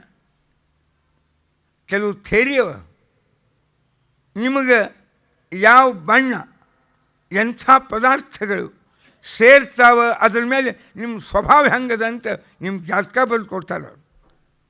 ಅವ ಇಂಥವೆಲ್ಲ ಬೇಕಾದ್ರೆ ಥೇರಿಯವ. ಬರೀ ಹೇಳಿದ್ನಲ್ಲ, ನೀವು ಕೈಲಿ ನಿಮ್ಮ ಹ್ಯಾಂಡ್ ರೈಟಿಂಗ್ ಅದ, ಹಸ್ತಾಕ್ಷರಗಳು, ಆ ಅಕ್ಷರ ನೋಡಿ ನಿಮ್ಮ ಸ್ವಭಾವ, ನಿಮ್ಮ ವಯಸ್ಸು, ನಿಮ್ಮ ಉನ್ನತಿ, ಎಲ್ಲಿ ನಿಮ್ಮ ಜಾತಕನೇ ಬರೀ ನಮ್ಮ ಅಕ್ಷರಗಳು ನಮ್ಮ ಜಾತಕ ಹೇಳ್ತಾವೆ. ಅಗ್ದಿ ಸೈಂಟಿಫಿಕ್ಕಾಗಿ ಇವತ್ತಿನ ಕಾಲಕ್ಕೆ. ನಾನು ಮೈಸೂರಾಗೆ ಯಾವಾಗ ಹೋಗಿದ್ದೆ, ಕೃಷ್ಣಮೂರ್ತಿಪುರಂದೊಳಗೆ ಒಬ್ಬರು ಬಂದು ಡಾಕ್ಟರ್ ಸತ್ಯಮ್ ಅಂತ, ಏನು ರೀ ನಮ್ಮದೊಂದು ಇದೇ ಇಲ್ಲ, ನಮ್ಮದು ಇದೇ ಇಲ್ಲ, ನಾವು ಈ ಹಸ್ತಾಕ್ಷರ ನೋಡಿ ಅವನ ಜಾತಕ ಬರೀತೀವಿ. ಜಾತಕ ಅಂದರೆ ಕುಂಡ್ಲಿ ಹಾಕೋದಿಲ್ಲ, ಅವನ ಸ್ವಭಾವ ಬರೀತೀವಿ ಅಂಥ. ಇದಕ್ಕೆ ಈಗಿನ ಕಾಲಕ್ಕೆ ವಿಶ್ವಾಸ ಮಾಡ್ತಾರೆ ಏನು ಅಂದರೆ, ಈಗ ಹೆಚ್ಚು ಮಂದಿ ವಿಶ್ವಾಸ ಮಾಡೋದು ಅದಕ್ಕಂದು. ಇವೆಲ್ಲನೂ ಅಗ್ದಿ ಸೈಂಟಿಫಿಕ್ನ. ಹಾಗೆ ಮತ್ತು ಕೃಷ್ಣಗೆ ಹಯಗ್ರೀವಾದಿ ರೂಪಗಳು, ಶಶಿವರ್ಣಂ ಚತುರ್ಭುಜಂ ಶುಕ್ಲಾಂಬರಧರಂ ವಿಷ್ಣುಂ ಶಶಿವರ್ಣಂ ಅಂತ. ಅಲ್ಲಿ ಕೃಷ್ಣ ಅಂತೀರಿ, ಕಪ್ ಅಂತೀರಿ, ಅಲ್ಲಿ ಶಶಿವರ್ಣ ಅಂತೀರಿ. ಹೌದು, ಶಶಿ ಚಂದ್ರ, ಅವ ಹುಣ್ಣಿಮೆ ಚಂದ್ರ, ಅವನಂಥ ವರ್ಣನೂ ಅದ, ಬೆಳಗಿನ ಬಣ್ಣನೂ ಅದ. ಹಯಗ್ರೀವ, ಧನ್ವಂತರಿ, ಹಂಸ ಇವೆಲ್ಲ ಭಗವದ್ ರೂಪಗಳು. ಅವು ಶುಕ್ಲವರ್ಣ, ರಕ್ತವರ್ಣ, ಜಾಮದಗ್ನಾದಿ ಅಂದರೆ ಪರಶುರಾಮ, ಇವೆಲ್ಲ ರೂಪಗಳು ರಕ್ತವರ್ಣದ್ದು. ಕೃಷ್ಣ ಕೃಷ್ಣವರ್ಣ, ಇವ ಕೃಷ್ಣವರ್ಣ ಅಂತಿಕೊಂಡು ಶುಕ್ಲ ರಕ್ತಸ್ತಥಾ ಪೀತಃ ಇದಾನೀಂ ಕೃಷ್ಣತಾಂಗತಃ. ಆದ್ದರಿಂದ ಮತ್ತು ಅವಂಗೆ ಕೃಷ್ಣ ಅಂತ ಹೆಸರಿಟ್ಟರು. ಒಂದು ಅವನ ಬಣ್ಣಕ್ಕೆ ಅನುಗುಣವಾಗಿ, ಒಂದು ಕೃಷ್ಣ ಪಕ್ಷದಲ್ಲಿ ಹುಟ್ಟಿದ್ದರಿಂದ ಕೃಷ್ಣ ಅಂತ ಹೆಸರಿಟ್ಟರು. ಎರಡನೇದು, ಯಾರು ವಂಶದಾಗ ಅವ ಹುಟ್ಟ್ಯಾನ ಅವ ಬರುವುದೇ ಸಾಧಾರಣ ಕತ್ಲಿ ಬಂದ ಮೇಲೆ, ಕಪ್ಪು ತುಂಬಿದ ಮೇಲೆ, ಯಾರು ಚಂದ್ರ. ಅದಕ್ಕೆ ಅವನ ವಂಶದೊಳಗೆ ಇವು ಬಂದದ್ದರಿಂದ ಅದಕ್ಕೆ ಕೃಷ್ಣ ಅಂತ ಹೆಸರಿಟ್ಟರು. ಅಲ್ಲ, ಕರ್ಷಯತಿ ಆಕರ್ಷಯತಿ ಸರ್ವಾನ್ ಇತಿ ಕೃಷ್ಣ. ಎಲ್ಲರನ್ನೂ ತನ್ನ ಕಥೆ, ತನ್ನ ಮಾತು, ತನ್ನ ವ್ಯವಹಾರಗಳ ಮೂಲಕವಾಗಿ ಎಲ್ಲರ ಮನಸ್ಸು ತನ್ನ ಕಡೆಗೆ ಹೇಳ್ಕೋತಾನೆ, ಎಲ್ಲರ ಮನಸ್ಸು ಹೇಳ್ಕೋತಾನೆ. ಅದಕ್ಕೆ ಅವನು ಕೃಷ್ಣ ಅಂತ ಹೆಸರಿಟ್ಟು. ಕರ್ಷಯತಿ ಇತಿ ಕೃಷ್ಣ, ಎಲ್ಲರ ಮನಸ್ಸು ಹೇಳ್ಕೋತಾನೆ. ಎಷ್ಟು ಮಂದಿ ನಾನು ನೋಡ್ರಿ ಅಲ್ಲ, ಎಲ್ಲ ಧರ್ಮದೊಳಗೂ ಕೃಷ್ಣ ಅಂದರೆ ಏನು ಆ ಕಾನ್ಸೆಪ್ಟನ್ನು ಅಂಗೀಕಾರ ಮಾಡಿ ಹೆಸರು ಶಬ್ದ ಬದಲಿಸಿದರು. ಅದನ್ನು ಯಾವ ಚಂದ ರೀತಿಯೊಳಗೆ ಕಂಡಾರ ನೀವು ನೋಡ್ಬೇಡಿ. ಕೃಷ್ಣನ ಬಗ್ಗೆ ಒಬ್ಬ ಸೂರ್ದಾಸ್ ಅಲ್ಲ, ಒಬ್ಬ ತುಳಸಿದಾಸ್ ಅಲ್ಲ, ಒಬ್ಬ ಮೀರಾಬಾಯಿ ಅಲ್ಲ, ಒಬ್ಬ ನರಸಿಂಹ ಮೆಹ್ತಾ ಅಲ್ಲ, ಒಬ್ಬ ಅನ್ನಮಾಚಾರ್ಯ ಅಲ್ಲ, ಒಬ್ಬ ಪೌಸನಲ್ಲ, ಒಬ್ಬ ತ್ಯಾಗರಾಜರಲ್ಲ, ಒಬ್ಬ ಪುರಂದಾಸರಲ್ಲ, ಒಬ್ಬ ವ್ಯಾಸರಾಯರಲ್ಲ, ಒಬ್ಬ ಮತ್ತು ಕನಕದಾಸರಲ್ಲ, ಎಷ್ಟು ಮಂದಿ ಜ್ಞಾನೇಶ್ವರಲ್ಲ, ತುಕಾರಾಮ. ಇಡೀ ಭಾರತ ದೇಶದ ಈ 13, 14, 15, 16ನೇ ಶತಮಾನದ ಎಲ್ಲ ಸಂತರು ಅವರ ಮನಸ್ಸನ್ನು, ಅವರ ಸಾಹಿತ್ಯವನ್ನು ಹೇಳ್ಕೊಂಡು ಅವನು ಕೃಷ್ಣ. ಕೃಷ್ಣನ ಮಾತು ಜಗತ್ತನ್ನೇ ಎಳೀತದೆ. ಭಗವದ್ಗೀತಾ ಅವನ ಮಾತು, ಕೃಷ್ಣನ ಮಾತು. ಅದರ ಆಕರ್ಷಣೆ ಯಾರಿಗೂ ಕಡಿಮೆ ಆಗಿಲ್ಲ.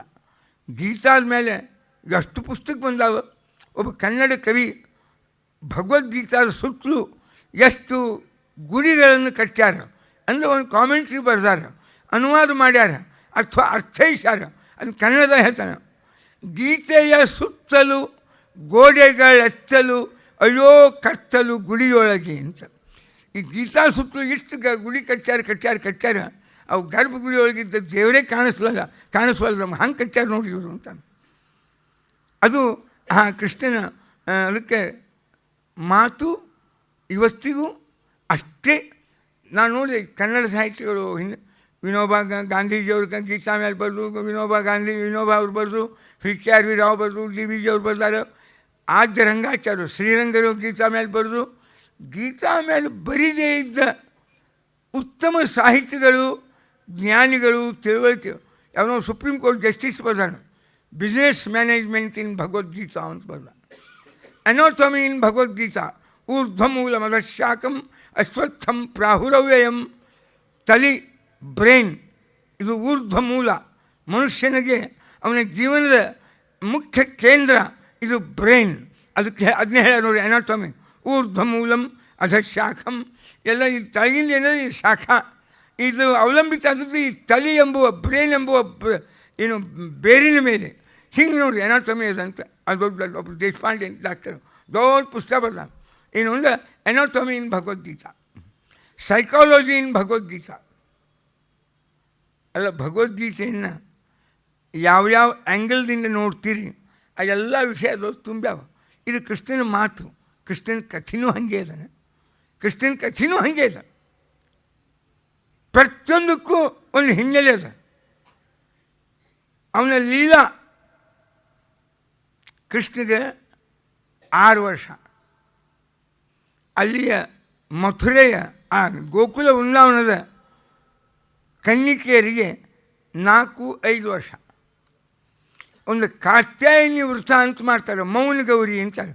ಬೆಳಿಗ್ಗೆದ್ದು ಮಾತನಾಡಲಾರ್ದೆ ಈ 4-5 ವರ್ಷದ ಹೆಣ್ಮಕ್ಳಿದ್ದು ಅಂದರೆ ಕುಮಾರಿಯರು ಅವ್ರ ಕೈಯಿಂದ ಒಂದು ಗೌರಿ ಪೂಜೆ ಮಾಡಿಸ್ತಾರೆ, ಪಾರ್ವತಿ ಪೂಜಾ. ಯೋಗ್ಯ ಗಂಡ ಮುಂದೆ ಸಿಗಲಿ ಅಂತ ಮೌನ ಗೌರಿ ಅಂತ ಕರೀತಾರೆ ಅದಕ್ಕೆ. ಅವ್ರು ಮೌನ ಗೌರಿ ಮಾಡ್ತಿದ್ರು. ಉದ್ದೇಶ ಕೃಷ್ಣನೇ ಪತಿಯಾಗಬೇಕು ಅಂತ. ಕೃಷ್ಣ ಬಂದ. ಅವರೆಲ್ಲ ವಸ್ತ್ರಗಳನ್ನು ನಸಿಕ್ಲಿ ಅವರು 4-5 ಗಂಟೆಗೆ ಸ್ನಾನ ಮಾಡ್ತಿದ್ರು. ಅವರು ಬಟ್ಟೆಗಳನ್ನೆಲ್ಲ ತೊಗೊಂಡು ಗಿಡದ ಮೇಲೆ ಕೂತ. ಅವರು ಸ್ನಾನ ಮಾಡಿ ಬಂದರು. ವಸ್ತ್ರರಹಿತರಾಗಿ ಸ್ನಾನ ಮಾಡಿದ್ರು. ಬಂದರು, ಬಟ್ಟೆಗಳೇ ಇಲ್ಲ. ಮೇಲೆ ನೋಡ್ತಾರೆ, ಬಟ್ಟೆ ಎಲ್ಲ ತೊಗೊಂಡು ಕೂತಾನೆ ಕೃಷ್ಣ. ಕೃಷ್ಣ ನಮ್ಮ ಬಟ್ಟೆ ಕೊಡು ಅಂತ. ಇದು ಭಾಗವತದೊಳಗೆ ಮುಂದೆ ಬಂತು. ಚೀರಹರಣ ಅಂತ ಘಟನೆ ಇದು. ಈ ಘಟನೆ ಹೆಸರೇನು? ಚೀರ ಅಂದರೆ ಬಟ್ಟೆ, ಹರಣ ದೇವರು ನಾವು ಉಟ್ಟ ಬಟ್ಟೆಯನ್ನು ಅಪಹರಿಸಿದ. ಕೃಷ್ಣ ಯಾಕೆ ಅಪಹರಿಸಿದ? ಕಾರಣ ಏನು? ಬಟ್ಟೆ ಇಲ್ಲದ ಸ್ನಾನ ಮಾಡಬಾರ್ದು, ನೀನು ಬಟ್ಟೆ ಇಲ್ಲದ ಸ್ನಾನ ಯಾಕೆ ಮಾಡಿದೆ ಅಂತ ಶಿಕ್ಷಾ ಕೊಡಲಿಕ್ಕೆ ನೀರೊಳಗೆ ನಿಂತು ನಮ್ಮ ಬಟ್ಟೆ ಕೊಡು ಅಂತ ಹೇಳಿದ್ರು. ಅಂದರೆ ಎದ್ದು ಹೊರಗೆ ಬರೀ ಕೊಡ್ತೀನಿ ಅಂತಂದ್ರೆ ಏನು? ಅದು ಹಿಂಸೆ ಆಗ್ತದಿಲ್ಲ. ಮತ್ತು ಅದಕ್ಕೆ ಯಾಕೆ ಮಾಡಿದ್ರಿ ನೀವು ಅಂಥ ಸ್ನಾನ, ಅದನ್ನ ಧರ್ಮ ಯಾಕೆ ತಪ್ಪಿದ್ರಿ ಅಂತ ತಿಳಿಸಿದ. ಇದು ಎಥಿಕಲ್ ವ್ಯಾಲ್ಯೂ. ಇದು ಘಟನಾ. ಮುಂದೆ ಅವ್ರನ್ನೆಲ್ಲ ಸ್ವೀಕಾರ ಮಾಡಿದ. ಇದು 2ನೇದ್ದು. 3ನೇದ್ದು, ಇವರಿಗೆ ಪ್ರಾಮಾಣಿಕವಾಗಿ ನನ್ನ ಬಗ್ಗೆ ಪ್ರೀತಿ ಅದನ್ನು ಇಲ್ಲೋ ಇದನ್ನು ತಿಳಿಲಿಕ್ಕೆ ಅವನು ಈ ರೀತಿಯಾಗಿ ಮಾಡಿದ. ಇದು 3ನೇದ್ದು. ಇನ್ನೂ ಒಂದು ಆಧ್ಯಾತ್ಮಿಕ ಹಿನ್ನೆಲೆ ಹೇಳಿದರು. ಇದು ಋಗ್ವೇದದ ಮಂತ್ರದೊಳಗೆ ಬಂದಿರತಕ್ಕ ವಿಷಯ. ಈ ಘಟನಾ ಯುವತಿ ಸುವಾಸಾಹ ಅಂತ ಬರ್ತದೆ. ಇದು ಪಶ್ಪಶಾನ್ಯೊಳಗೆ ಪತಂಜಲಿ ಉಪಯೋಗ ಮಾಡ್ಯಾನ. ಈ ವೇದ ಮಂತ್ರಕ್ಕೆ ವ್ಯಾಖ್ಯಾನ ಬರ್ದಾನ. ನಾವೆಲ್ಲರೂ 8 ಅರಿವೆಗಳನ್ನು ಕಟ್ಕೊಂಡಿರ್ತೀವಿ. ಎದ್ರ ಬಗ್ಗೆ? ದೇವ್ರ ಬಗ್ಗೆ, ಧರ್ಮದ ಬಗ್ಗೆ 8 ಅರಿವಿ ಕಟ್ಕೊಂಡಿವಿ ನಾವೆಲ್ಲ. 8 ಬಂಧನ, 8 ಅರಿವಿ ಕಟ್ಕೊಂಡಿವಿ. ನೀವು ದೇವರನ್ನು ಪ್ರಾಮಾಣಿಕವಾಗಿ ನಂಬಿದ್ರೆ ನಿಮ್ಮನ್ನು ನೀವು ಓಪನ್ ಆಗಿ ಇಟ್ಕೋಬೇಕು ಅವನ ಎದುರಿಗೆ. ದೇವರಿಗೆ ಎದುರಿಗೆ ನಾವು ಯಾವಾಗಲೂ ಓಪನ್ ಆಗಿರ್ಬೇಕು. ಅವ್ರು ಯಾರೋ ಹೇಳಿದ್ರು ಗಾದಿ ಮಾತಿನಾಗ, ಡಾಕ್ಟರ್ ಮುಂದೆ ಮುಚ್ಚಿಟ್ಟರೆ ನಡೆಯೋದಿಲ್ಲ. ಅಲ್ಲಿ ಏನದ ಸ್ವಚ್ಛ ಓಪನ್ ಆಗಿ ಹೇಳಬೇಕು. ವಕೀಲರ ಮುಂದೆ ಒಂದು ಹೇಳಬೇಕು, ಅದು ಏನದ ಘಟನಾ. ಮುಂದೆ ಅವ್ರು ಏನಾದರೂ ಕರಿ ಕೊಟ್ಟು ಹಾಕ್ತಾರೆ, ಅದು ಮುಂದಿನ ಕೆಲಸ. ಅದೆಲ್ಲ ಎಲ್ಲ ಬಿಳಿ ಮುಚ್ಚುತ್ತಾರೆ, ಅದಕ್ಕೆ ಅವ್ರ ಕೋಟೆ ಹಂಗೆ ಇರ್ತದೆ. ಆಮೇಲೆ ಅದರಿಂದ ವಕೀಲರ ಮುಂದೆ, ಒಂದು ಡಾಕ್ಟರ್ ಮುಂದೆ ಸುಳ್ಳು ಹೇಳಿಕ್ಕೆ ಬರೋದಿಲ್ಲ. ಹಂಗೆ ದೇವ್ರ ಮುಂದೆ ನೀವು ಏನೋ ನಾಟಕೀಯತ ಏನೋ ಒಂದು ಬೇರೆ ಅವೇನು ನಡೆಯೋದಿಲ್ಲ. ಅಲ್ಲಿ ಏನದ ಓಪನ್ನಾಗೇ ಇರಬೇಕು, ಓಪನ್ನಾಗೇ ಹೇಳಬೇಕು. ಅದಕ್ಕೆ ಪ್ರಾರ್ಥನಾ ಅಂದರೆ ಏನದು? ದೇವರ ಎದುರಿಗೆ ನಮ್ಮ ವಾಸ್ತವತೆಯನ್ನು ಅಭಿವ್ಯಕ್ತ ಮಾಡೋದು. ಪ್ರಾರ್ಥನಾ ಬಹಳ ದೊಡ್ಡ ಶಕ್ತಿ, ಪ್ರೇಯರ್ ಈಸ್ ಪವರ್. ಎಷ್ಟು ಮಂದಿ ಹೇಳ್ಯಾರೆ, ದಿನ ಹೇಳ್ತಾರೆ. ಕ್ರಿಶ್ಚಿಯಾನಿಟಿ ಒಳಗಂತೂ ಭಾರಿ ಅದು. ನಮಗೂ ಹೆಚ್ಚು ಪ್ರಾರ್ಥನಾಕ್ಕೆ ಬೆಲೆ ಕೊಟ್ಟಂಥ 2 ಧರ್ಮಗಳವ, ಒಂದು ಮುಸ್ಲಿಮ್ಸು, ಒಂದು ಕ್ರಿಶ್ಚಿಯನ್ಸು. 5 ಹೊತ್ತು ನಮಾಜ್ ಮಾಡ್ತಾರೆ, ತಪ್ಪದೇ ಮಾಡ್ತಾರೆ. ಶುಕ್ರವಾರ ಯಾವ ಬೇಕಾದ ಗೌರ್ಮೆಂಟ್ ಇರಲಿ, ಮಧ್ಯಾಹ್ನ 12:30ಯಿಂದ 1:30-2 ತನಕ ಅವ್ರಿಗೆ ಓಪನ್. ನಮ್ಮ ಯೂನಿವರ್ಸಿಟಿಗೆ ಒಬ್ಬ ಆಂಧ್ರದವರು ಒಬ್ಬರು ವೈಸ್ ಚಾನ್ಸಲರ್ ಆಗಿದ್ದರು, ಮುಸಲ್ಮಾನರು. ಸ್ವಯಂ ಬರೋಬ್ಬರ ನಮ್ಮ ಕರ್ನಾಟಕ ಯೂನಿವರ್ಸಿಟಿ ವೈಸ್ ಚಾನ್ಸಲರ್ ಆಗಿದ್ದರು. ಬರೋಬ್ಬರ 12:30ರಿಂದ 1:30 ಅಲ್ಲಿ ಸಮೀಪ ಒಂದು ಮಸೀದಿತ್ತು, ತಮ್ಮ ನಮಾಜ್ಗೆ ಹೋಗ್ತಿದ್ರು. ಏನದು ನಮಾಜ್ ಅಂದರೆ? ಪ್ರಾರ್ಥನಾ. ಕ್ರಿಶ್ಚಿಯನ್ಸ್ ಏನು ಮಾಡಿದರು, ಉಪಾಯ ಏನು ಅಂದರೆ ಪ್ರಾರ್ಥನಾ. ನಮ್ಮಲ್ಲಿಯೂ ಅದು ಪ್ರಾರ್ಥನಾ. ಸುಮ್ಮನೆ ಶಾಲ್ಯಾಗ 7ನೇ ತನಕ ಅಷ್ಟೇ ಅನ್ನಿಸ್ತಾರೆ, ಮುಂದೆ ಆ ಪ್ರಾರ್ಥನಾ ಇಲ್ಲೇ ಇಲ್ಲ. ಪ್ರಾರ್ಥನಾ ಎಂಬುದು ಬಹಳ ದೊಡ್ಡ ಮಹತ್ವದ್ದು. ಆದ್ದರಿಂದ ಭಗವಂತನ ಎದುರಿಗೆ ನಾವು ಯಾವ ಮುಚ್ಚು ಮರೆಗಳನ್ನು ಮಾಡಿದರೆ ಪ್ರಯೋಜನ ಇಲ್ಲ. ಸ್ವಚ್ಛಾಗಿರ್ಬೇಕು, ಓಪನ್ನಾಗಿರ್ಬೇಕು ದೇವರ ಎದುರಿಗೆ. ಇದು ಒಂದು ಸೈದ್ಧಾಂತಿಕ ಸಂದೇಶ, ಒಂದು ತಾತ್ವಿಕ ಹಿನ್ನೆಲೆ. ಇದು ಚೀರಹರಣ. ಆದರೆ ಇದನ್ನು ನಾವೇ ಮಾಡ್ಕೊಳ್ಳಿಕ್ಕೆ ಆಗ್ತದೇನು? ಆಗುವುದಿಲ್ಲ. ಅದಕ್ಕೆ ಅವನೇ ಮಾಡಬೇಕು. ಯಾವ 8 ಬಂಧನಗಳು ಅರಿವಿಯನ್ನು ನಾವು ಕಟ್ಕೊಂಡಿವಿ, ನಮ್ಮನ್ನು ಮರೆಮಾಚಿಕೊಂಡಿದ್ದೇವೆ. 8 ಅರಿವಿಗಳಿಂದ ನಮ್ಮ ಒಳಗಿನ ಗುಣನೋ ದೋಷನೋ ರೂಪನೋ ಕುರೂಪನೋ ಎಲ್ಲ ಮುಚ್ಚುತ್ತೀವಿ. ಎದುರ ಮೇಲಿಂದ ಮ್ಯಾಲಿರ್ತಕ್ಕ ಒಂದು ಆವರಣದಿಂದ. ಕೆಟ್ಟ ಮಾರಿತ್ತು, ಅದನ್ನೆಲ್ಲ ಮಾರಿ ಮೇಲೆಲ್ಲ ಚರ್ಮ ಹಾಕಿಸ್ಕೊಂಡಿದ್ದ. ಬೇರೆ ಏನೋ ಸತ್ತು ಹೋದ್ನಲ್ಲವ, ಅಮೇರಿಕಾದ ಹಾಡೇ ಹಾಡ್ತಿದ್ದವ, ಮೈಕೆಲ್. ಯಾಕೆ ಹೆಸರು ತೊಗೋಬೇಕು ಅಂತ ಬಿಟ್ಟು ಅಷ್ಟೇ ನಾನು. ಅಲ್ಲ, ನನಗೂ ನೆನಪಲ್ಲಿಲ್ಲ. ಅಲ್ಲ, ಏನ ಕರಿ ಮಾರಿ ಬಿಳಿ ಮಾರಿಯಿಂದ ಮುಚ್ಚಿದ. ಪುತನ ತನ್ನ ಮೂಲ ರೂಪವನ್ನು ಮುಚ್ಚಿ ಒಳ್ಳೆಯ ಸುಂದರ ರೂಪ ತೊಗೊಂಡು ಬಂದು ಕಡಿಗೆ ಮತ್ತು ಮೂಲ ರೂಪನೇ ಪ್ರಕಟ ಆಯ್ತು ಪುತನ ಸತ್ತಾಗ. ಇದು ಸಿದ್ಧಾಂತ. ಆದ್ದರಿಂದ ದೇವರ ಎದುರಿಗೆ ನಾವು ಏನಿದ್ದೀವಿ ಪ್ರಾಮಾಣಿಕವಾಗಿ ದೇವ್ರ ಮುಂದೆ ನಾವು ತೊಡ್ಕೋಬೇಕು. ಭಗವಂತನ ಎದುರಿಗೆ ಮುಚ್ಚು ಮರೆಗಳು ನಡೆಯುವುದಿಲ್ಲ. ಆದರೆ ನಾವು ಎಲ್ಲರೂ 8 ಮುಚ್ಚುವ ಅರಿವೆಗಳನ್ನು, ಆಚ್ಛಾದನಗಳನ್ನು, ಆವರಣಗಳನ್ನು ನಿರ್ಮಾಣ ಮಾಡಿಕೊಂಡಿವೆ ಅಂತ. ಏನದು? ಲಜ್ಜಾ, ಶಂಕ, ಭಯಂ, ಗ್ಲಾನಿ, ವಿಜಿಗುಪ್ಸಾ ತಥೈವ ಚ ಕುಲಂ, ಶೀಲಂ, ಜಾತಿರೀತಿ ಅಷ್ಟೌ ಪಾಶಾ ಪ್ರಕೀರ್ತಿತಾ ಅಂತಾರೆ. ನಾವೆಲ್ಲರೂ ಲಜ್ಜಾ, ದೇವರು, ಧರ್ಮ, ನಮ್ಮ ಸಂಸ್ಕೃತಿ, ಅದರ ಬಗ್ಗೆ ಮೊದಲೇದೇನದ ನಾಚಿಕೆ, ಆ ವೇಷ ಭೂಷ ಅಥವಾ ಆ ರೀತಿಯ ಆ ಥರದ ಜೀವನ. ಏನೋ ದೇವಸ್ಥಾನಕ್ಕೆ ಹೋಗಿ ಬಂದ್ವಿ, ಅದೊಂದು ಇನ್ಸಲ್ಟು. ಎಲ್ಲ ನಾವು ಹೈಲಿ ಎಜುಕೇಟೆಡ್ ಮಂದಿ, ನಮ್ಮ ಫ್ಯಾಮಿಲಿನೂ ಹೈಲಿ ಎಜುಕೇಟೆಡ್ ಫ್ಯಾಮಿಲಿ, ಫಾರ್ವರ್ಡ್ ಮಂದಿ. ನಾವು ಇಷ್ಟು ದೊಡ್ಡ ಫಾರ್ವರ್ಡು, ಎಲ್ಲ ಫಾರಿನ್ ರಿಟರ್ನ್ ಮಂದಿ ನಮ್ಮನ್ಯಾಗ. ಇಂಥ ಮನೆಯೊಳಗೆ ಇನ್ನೂ ಯಾವುದೋ ದೊಡ್ಡ ಗಣಪತಿ ಹೋದರು, ಸಣ್ಣ ಗಣಪತಿ ಹೋದರು, ಗವಿಸಿದ್ದೇಶ್ವರನ ದರ್ಶನಕ್ಕೆ ಹೋದರು, ಬಸವಣ್ಣನ ದರ್ಶನಕ್ಕೆ ಹೋದರು. ಒಂದು ಸ್ವಲ್ಪ ಇನ್ಸಲ್ಟ್ ಅಲ್ಲ ನಮಗೆ. ಯಾಕೆ? ನಾಚಿಕೆ, ಲಜ್ಜಾ. ನಾ 10 ಸರ್ತಿ ಹೇಳೀನಿ, ದೇಶದ ಪ್ರಧಾನಮಂತ್ರಿ ನಾವೊಬ್ಬ ಶೀಖ ಅಂತ ಅಂದ್ಕೊಳ್ಳಿಕ್ಕೆ ಅವ್ರಿಗೇನು ನಾಚಿಕೆ ಆಗಿಲ್ಲ. ತನ್ನ ಗಡ್ಡ, ತನ್ನ ಶಿಖ ಏನು ದೇವ್ರು ಕೊಟ್ಟಾನೋ ಅದು ಹಾಗೆ ಗಟ್ಟಿಯಾಗಿ ಇಟ್ಕೊಂಡಾನೆ. ಇವತ್ತಿನ ತನಕ ತೆಗಲಿಲ್ಲವ. ಇದು ಜಗತ್ತು, ಈ ಭಾರತ ಇದು ಜಾತ್ಯತೀತವಾದದ್ದು. ಮೂಢನಂಬಿಕೆಗಳ ವಿರುದ್ಧ ಹೋರಾಡುವ ಈ ಇಸ್ವಿ ಒಳಗೆ ಪಾಪ ಆ ಶಿಖ ನಾನು ಚಾಷ್ಟಿ ಮಾಡಿದ್ದೆ. ನಮ್ಮದೆಲ್ಲ ಸಣ್ಣದಿರ್ತದೆ, ಅದಕ್ಕೆ ಆ ಅಕ್ಷರನೂ ಸಣ್ಣದದ, ಶಿಖಾ ಅಂತ. ಅವ್ರದ್ದು ದೊಡ್ಡದಿರ್ತದೆ. ದೇವರೊಮ್ಮೇನು ಹುಟ್ಟಿ ತಾಯಿ ಹೊಟ್ಟೆಗೆ ಕೊಟ್ಟಿರ್ತಾನೆ, ಸಾಯೋ ತನಕ ತೆಗೆಯೋದೇ ಇಲ್ಲ ಅವರು.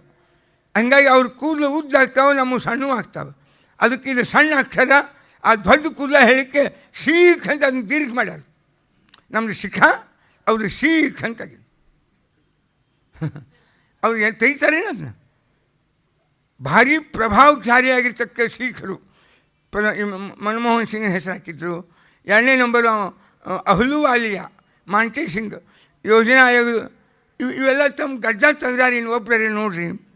ಅದು ಮೂಢನಂಬಿಕೆ ಏನು ಮತ್ತೆ ಅಲ್ಲ. ಆ ಶಿಖಾ ಅವ್ನು ಕ್ರಿಕೆಟ್ನಾಗ ಆಡ್ತಾನೆ, ಅವೇನಾದ್ರು ತೆಗ್ದಾನೆ ಚಂಡಿಕಿ ಲಾಟ್ಟಿ ಶಿಖಾ ಇಟ್ಕೊಂಡು ಕೂತಾನಲ್ಲ.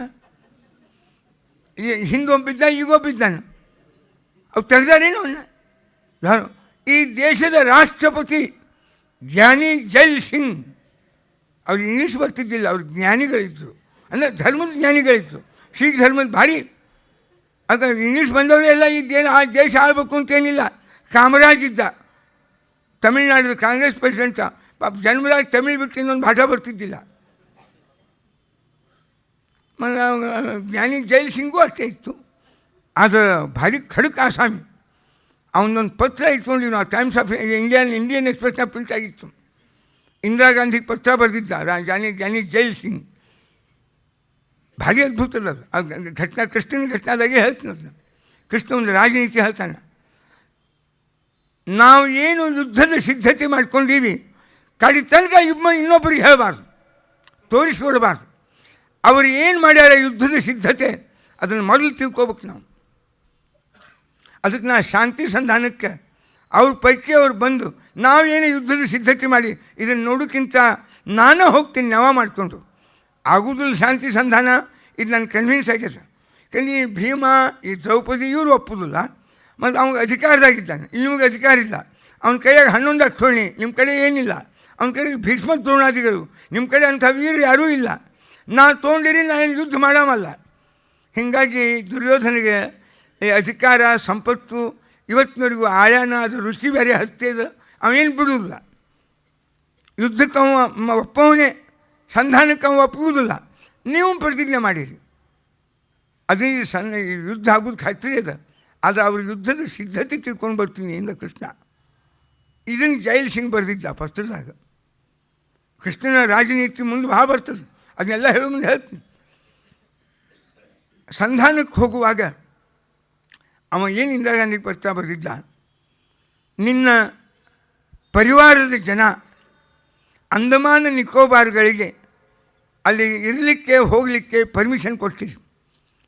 ಕೆಲವು ಆಯಕಟ್ಟಿನ ಮಹತ್ವದ ಶಸ್ತ್ರಾಸ್ತ್ರಗಳ ಸಂಗ್ರಹವುಳ್ಳ ನಮ್ಮ ದೇಶದ ಕೆಲವು ಭಾಗವ ಅಲ್ಲಿ ಅವ್ರಿಗೆ ಹೋಗ್ಲಿಕ್ಕೆ ಪರ್ಮಿಷನ್ ಕೊಡ್ತೀರಿ. ನೀನು ಅನಿತ್ಯ, ನಾನು ಅನಿತ್ಯ, ಈ ದೇಶ ಒಂದು ನಿತ್ಯದ. ಅದಕ್ಕೆ ನಾವಿದ್ದಾಗ ಈ ದೇಶವನ್ನು ಬಲಿ ಕೊಟ್ಟು ಹೋಗಬಾರ್ದು, ದುರ್ಬಲ ಮಾಡಬಾರ್ದು. ಅದಕ್ಕೆ ಬೇಕಾದಾಗಲಿ ನಮ್ಮ ರಹಸ್ಯ, ನಮ್ಮದು ಏನು ನಾವು ಪರಮಾಣು ಅಸ್ತ್ರ ತಯಾರು ಮಾಡಿವೋ ಇಲ್ಲೋ, ಅದು ಈ ಜಗತ್ತಿಗೆ ಕಳ್ತಂಗ ಗೊತ್ತಾಗಬಾರ್ದು. ಇಷ್ಟು ಗೌಪ್ಯವಾಗಿರ್ಬೇಕಿದ್ನು. ಅದಕ್ಕೆ ನೀ ಆ ಮಂದಿನೆಲ್ಲ ವಿದೇಶಿಯರನ್ನೆಲ್ಲ ಅಲ್ಲಿ ಕಳಿಸ್ಲಿಕ್ಕೆ ಪರ್ಮಿಷನ್ ಹೆಂಗೆ ಕೊಡ್ತೀವಿ ಅಂತ ಒಬ್ಬ ರಾಷ್ಟ್ರಪತಿಯಾಗಿ ಪತ್ರ ಬರೆದಿದ್ದ. ದೊಡ್ಡದೊಂದು ಪತ್ರ, ಇಂಗ್ಲೀಷ್ನಾಗ ಅದು ಇಂಡಿಯನ್ ಎಕ್ಸ್ಪ್ರೆಸ್ನ ಪ್ರಿಂಟ್ ಆಗಿತ್ತು. ಆಗ 30 ವರ್ಷದ ಹಿಂದಿನ ಮಾತು ಹೇಳ್ತು ನಾನು. ಎದಕ್ಕೆ ಹೇಳಿಕ್ಕೆ ಬಂತು, ಒಂದು ರಾಜನೀತಿಗೂ ಅತ್ಯದ್ಭುತವಾದಂಥದ್ದು ಕೃಷ್ಣನ ಒಂದು ತಿಳುವಳಿಕೆ. ಆ ರೀತಿಯಾಗಿ ಲಜ್ಜಾ, ಆ ಜೈಲ್ ಸಿಂಗ್ ಏನು ತನ್ನ ಶಿಖಾ ಗಡ್ಡ ಏನು ತೆಗಿಲಿಲ್ಲ. ಮತ್ತು ಯಾಕೆ ತೆಗಿಬೇಕು ಅಲ್ಲ ಅಂದರೆ, ಯಾಕೆ ನಮಗೆ ಏನಾರೆ ನಾವು ಹುಟ್ಟಿ ಬಂದ ಧರ್ಮ, ಅದರದ್ದೇ ಆದ ಚಿಹ್ನೆಗಳು, ನಮ್ಮ ನಂಬಿಕೆಯ ಪ್ರತೀಕಗಳು, ನಮ್ಮ ಸಂಸ್ಕೃತಿಯ ಕೆಲವು ಮೂಲಭೂತವಾದ ಅಂಶಗಳು, ಇದರ ಬಗ್ಗೆ ನಮಗೆ ಸ್ವಲ್ಪ ಅಸಮಾಧಾನ, ಸಮಾಜದ ಎದುರಿಗೆ ಲಜ್ಜಾ, ನಾಚಿಕೆ. ನಿಮಗೆ ಆಶ್ಚರ್ಯ, ನಾನು ಹೇಳಿದ್ದೆ, ಇಂಗ್ಲೆಂಡದ ಪಾರ್ಲಿಮೆಂಟ್ನೊಳಗೆ ಅಲ್ಲಿಯ ಸಿಖ್ ಸಮುದಾಯ ಯಾರಲ್ಲಿ ನಾಗರಿಕತ್ವವನ್ನು ಪಡೆದಾರ ಅವರೆಲ್ಲರೂ ಕೂಡಿ ಕಾನ್ಸ್ಟಿಟ್ಯೂಷನ್ ಚೇಂಜ್ ಮಾಡಿದರು. 2 ಕಾರಣಕ್ಕಾಗಿ. ನಮ್ಮ ಮಕ್ಕಳು ಕಾನ್ವೆಂಟ್ ಸ್ಕೂಲಿಗೆ ಬಂದರೆ ತಮ್ಮ ಶಿಖಾ ಇಟ್ಕೊಂಡೇ ಬರೋರು. ಅವು ತಲೆ ಏನು ಕಟ್ಕೊಂಡಿರ್ತಾರೋ ಕಟ್ಕೊಂಡೇ ಬರೋರು. ಅದಕ್ಕೆ ಪರ್ಮಿಷನ್ ಕೊಡಬೇಕು ನಿಮ್ಮ ಕಾನ್ವೆಂಟ್ಸಾಗ. ಇದು ಒಂದು. 2ನೇದು, ನಾವು ಮಿಲಿಟ್ರಿ ಒಳಗೆ, ಇಂಗ್ಲೆಂಡದ ಮಿಲಿಟ್ರಿ ಒಳಗೆ 30% ಸಿಖ್ ಇರ್ತಾರೆ. ನಾವೆಲ್ಲರೂ ಏನು ಬರ್ತೀವಿ, ನಿಮ್ಮ ಹಂಗೆ 3 ಹೊತ್ತು ದಾಡಿ ಮಾಡ್ಕೊಪಾಡಿ, ಇಲ್ಲಿ ಉತ್ಸಾಹ ಬರಲಿಲ್ಲ. ದಾಡಿ ಎಂಬ ಶಬ್ದ ನಮ್ಮ ಹತ್ರ ಆಡುವ ಹಂಗಿಲ್ಲೇ ಇಲ್ಲ. ನಾವು ಅದು ಹಾಗೆ ಇರೋರು. ಚೇಂಜ್ ಮಾಡಿಕೊಂಡು ಕಾನ್ಸ್ಟಿಟ್ಯೂಷನ್ ಇಂಗ್ಲೆಂಡದ್ದು. ಇದಕ್ಕಂತ ಏನಂತಾರೆ, ಲಜ್ಜಾ ಇರಬಾರ್ದು. ಕೃಷ್ಣ ಅಂದ, ಈ ಲಜ್ಜಾ ಅಂಬುದೊಂದು ಅರಿವಿ ಕಟ್ಕೊಂಡಿರ್ತೀವಿ ನಾವು ಯಾವಾಗಲೂ, ಸ್ವಲ್ಪ ನಾಸಿಗೆ. ಅಗದಿ ದೇವರು ಧರ್ಮ ಪೂರ್ಣ ಬಿಟ್ಟಿಲ್ಲ, ಆದರೆ ಪೂರ್ಣ ನಂಬಿಕೊಂಡು ಅದಕ್ಕೆ ತಕ್ಕಂತೆ ಬಾಳಲಿಕ್ಕೆ ಲಜ್ಜಾ. ಎರಡನೇದು ಶಂಕ, ಹೌದು ಅಲ್ಲೋ ಆಗ್ತದೋ ಇಲ್ಲೋ, ಖರೇನೋ ಸುಳ್ಳು, ಇದು ಯಾರಿಗೂ ಗೊತ್ತು, ಏನಿದು ಮೂಢನಂಬಿಕೆಯೋ ವಾಸ್ತವಿಕವಾದದ್ದು. ಈ ಸಂಶಯ ಜನರ ತಲೆಯೊಳಗೆ ಈ ಅರಿವಿ ಕಟ್ಕೊಂಡಿರ್ತೇವೆ. ಎಲ್ಲದರ ಬಗ್ಗೆಯೂ ಕಟ್ಕೊಂಡಿವಿ. ಲಜ್ಜಾ ಶಂಕ. ಮೂರನೇದ್ದು ಭಯ. ಸಮಾಜ ಏನಂತದೋ ಏನೋ, ನಮ್ಮನ್ನು ಏನಂತ ತಿಳಿತಾರೋ ಏನೋ, ಇನ್ನೂ ಮತ್ತು ಗುಡಿ ಗುಂಡಾರಕ್ಕೆ ಹೋಗ್ತಾರೆ, ಇನ್ನೂ ಮತ್ತು ಏನು ಇಂಥ ಹಳೆ ಮನುಷ್ಯ ಇವ, ಈ ಶಿಲಾಯುಗದ ಮನುಷ್ಯ ಇದ್ದಂಗಿದ್ದಾನೆ, ಇದು ಎಂಥ ಮಾಡರ್ನ್ ಯುಗಕ್ಕೆ ನಾವು ಬಂದೀವಿ. ಈ ಯುಗದಾಗೂ ಮತ್ತೇನೋ ಗುಡಿ ಅನ್ನೋದು, ಗಂಟೆ ಬಾರಿಸೋದು, ಇವು ಏನು ಹುಚ್ಚುತನ ಇವೆಲ್ಲನೂ ಅಂತಿದ್ರು. ಲಜ್ಜಾ ಶಂಕ ಭಯಂ. ಗ್ಲಾನಿ. ನಮಗೆ ಅವುಗಳ ಬಗ್ಗೆ, ಆ ಧರ್ಮ ನೀತಿ ಆಚಾರ ವಿಚಾರಗಳ ಬಗ್ಗೆ ತಿರಸ್ಕಾರ ಭಾವನೆ. ಇದು ನಾಲ್ಕನೇ ಅರಿವಿ. ಲಜ್ಜಾ ಒಂದು, ಶಂಕ ಸಂದೇಹ, ಏನೋ ಎಂತ ಖರೇನೋ ಸುಳ್ಳು, ಇದೇನದನೋ ಸಂಸ್ಕೃತಿ, ಇದ್ರೊಳಗೇನು ಮೌಲ್ಯದನೋ ಇಲ್ಲೋ, ಇದರಿಂದ ಪರಿಣಾಮ ಏನು ಆಗ್ತದೋ ಇಲ್ಲೋ ಅಂಬುವ.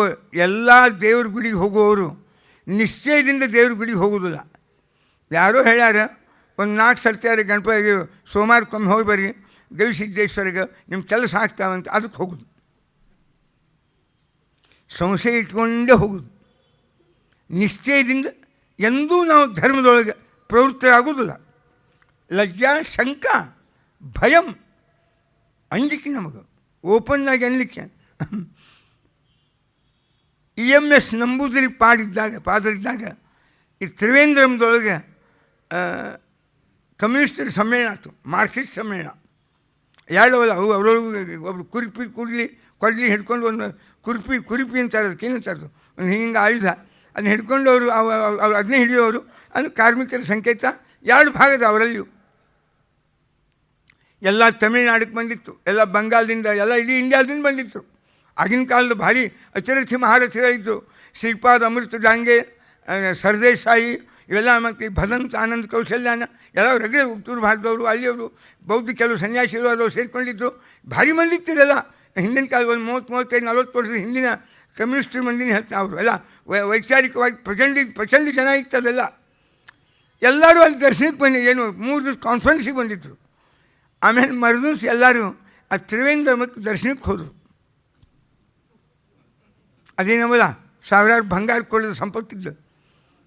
ಇದೇನಪ್ಪ ಅಲ್ಲೇ ಕಂಡೀಷನ್ ಏನು, ಮುಂಜಾನೆ ಯಾರೇ ಗುರುವಾಯೂರಪ್ಪಗಾಗಲಿ ಇಲ್ಲಾಗಲಿ ದರ್ಶನಕ್ಕೆ ಬಂದವರೆಲ್ಲ ಮತ್ತು ಮೇಲಿನ ಅರಿವಿ ಕಳಿಬೇಕು, ಪ್ಯಾಂಟ್ ಇರಲಿ, ಅದರ ಗಂಜಿ ಫ್ರಾಕು ಅದು ಶರ್ಟ್ ತೆಗೆದೇ ದರ್ಶನಕ್ಕೆ ಬಿಡ್ತಾರೆ. ಇವತ್ತಿಗೂ ಹಾಗೆ ಅದ ರೂಲ್, ಇವತ್ತೂ ಹಾಗೆ ಅದ. ಎಲ್ಲ ಹಂಗೆ ಮೈ ಮೇಲೆ ಅರಿವಿ ತೆಗೆದು ಪಾಳಿ ಹಾಕ್ಕೊಂಡು ನಿಂತಿತ್ತು. ಪತ್ರಿಕಾಕರ್ತರ ಕೈಯ ಸಿಕ್ಕ ಒಬ್ಬ ಪತ್ರಿಕಾಕರ. ಇದು ಮತ್ತು ಅಲ್ಲೇ ಕೋಮುವಾದ ದೇವರು ಧರ್ಮ ಬಾಯಿ ಬಂದಂಗೆ ಬೈದ್ರಿ, ಮತ್ತು ಇಲ್ಲಿ ಪಾಳಿ ಹಾಕಿ ಹಚ್ಚೇರಿ ಅಂತ. ಅದು ಸಮಾಜ ಧರ್ಮ, ಇದು ವ್ಯಕ್ತಿ ಧರ್ಮ ಅಂತ. ನಾವು ವೈಯಕ್ತಿಕವಾಗಿ ಆಸ್ತಿಕರು, ನಾವು ಸಾಮಾಜಿಕವಾಗಿ ಆಸ್ತಿಕರು. ಹಂಗೆ ಚಂದದ ಉಪಾಯ.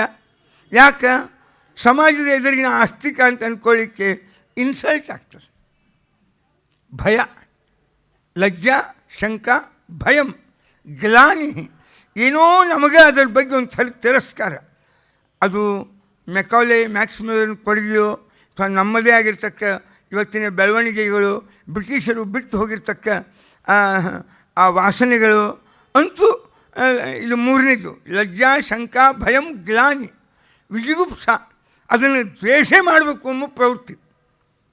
ಕೆಲವರಿಗೆ ಸಂತೋಷ ಆಗ್ತದೆ, ಹಂಗೆ ಅದನ್ನು ದ್ವೇಷ ಮಾಡೋನು. ವೇದ ಕಾಲದಾಗೆಲ್ಲ ಮಾಂಸ ತಿಂತಿದ್ರು, ನಾವು ಹೋಗಿದ್ದೆ, ನಾನೇ ಅವರೆಲ್ಲ ಮಾಡ್ತೇವೆ ಹಾಕಿ ಬಂದೀನಿ ಅಂತ ಹೇಳಿದ್ರು ಅನಂತಮೂರ್ತಿ. ಪಾಪ ಇವರೇ ಹೋಗಿ ಋಷಿಮುನಿಗಳಿಗೆ ಬಡಿಸಿ ಬಂದಿದ್ದಾನೆ ಪಾಪ. ಇವ್ರ ಕೈಯಿಂದ ಉಂಡಾರ ಅವರೆಲ್ಲ. ಇದು ವಿಜಿಗುಪ್ಸ. ಹೇಟ್ ಮಾಡೋದು ಅಂತಲ್ಲ ಇಂಗ್ಲೀಷ್ನಾಗ, ದ್ವೇಷ ಮಾಡೋದು ಭಾವನಾ. ಇದು ಒಂದು ಅರಿವಿ ಕಟ್ಕೊಂಡಿರ್ತೀವಿ ನಾವು. ಲಜ್ಜಾ ಶಂಕ ಭಯಂ ಗ್ಲಾನಿ ವಿಜಿಗುಪ್ಸ ತಥೈವ ಚ. ಕುಲಂ. ನಮ್ಮ ಫ್ಯಾಮಿಲಿ ಒಳಗೆ ನಾವೆಲ್ಲ ಭಾಳ highly social and forward and highly educated family. ನಮ್ಮ ಮನೆಯೊಳಗೆ, ನಮ್ಮಂಥವ್ರ ಮನೆಯೊಳಗೆ ಈ ದೇವರು ಧರ್ಮ ಇವೆಲ್ಲ ಅಲರ್ಜಿ. ವಾಗತ್ಯ ಇವೆಲ್ಲ ಇವು ಕೇಳಬಾರ್ದು, ಹೇಳಬಾರ್ದು, ಆಡಬಾರ್ದು ಮನೆಯೊಳಗೆ. ಇದೊಂದು ವಂಶದ ಅಭಿಮಾನ. ಕುಲಂ, ನಾವು ಅಂಥ ಮಂದಿರಿ.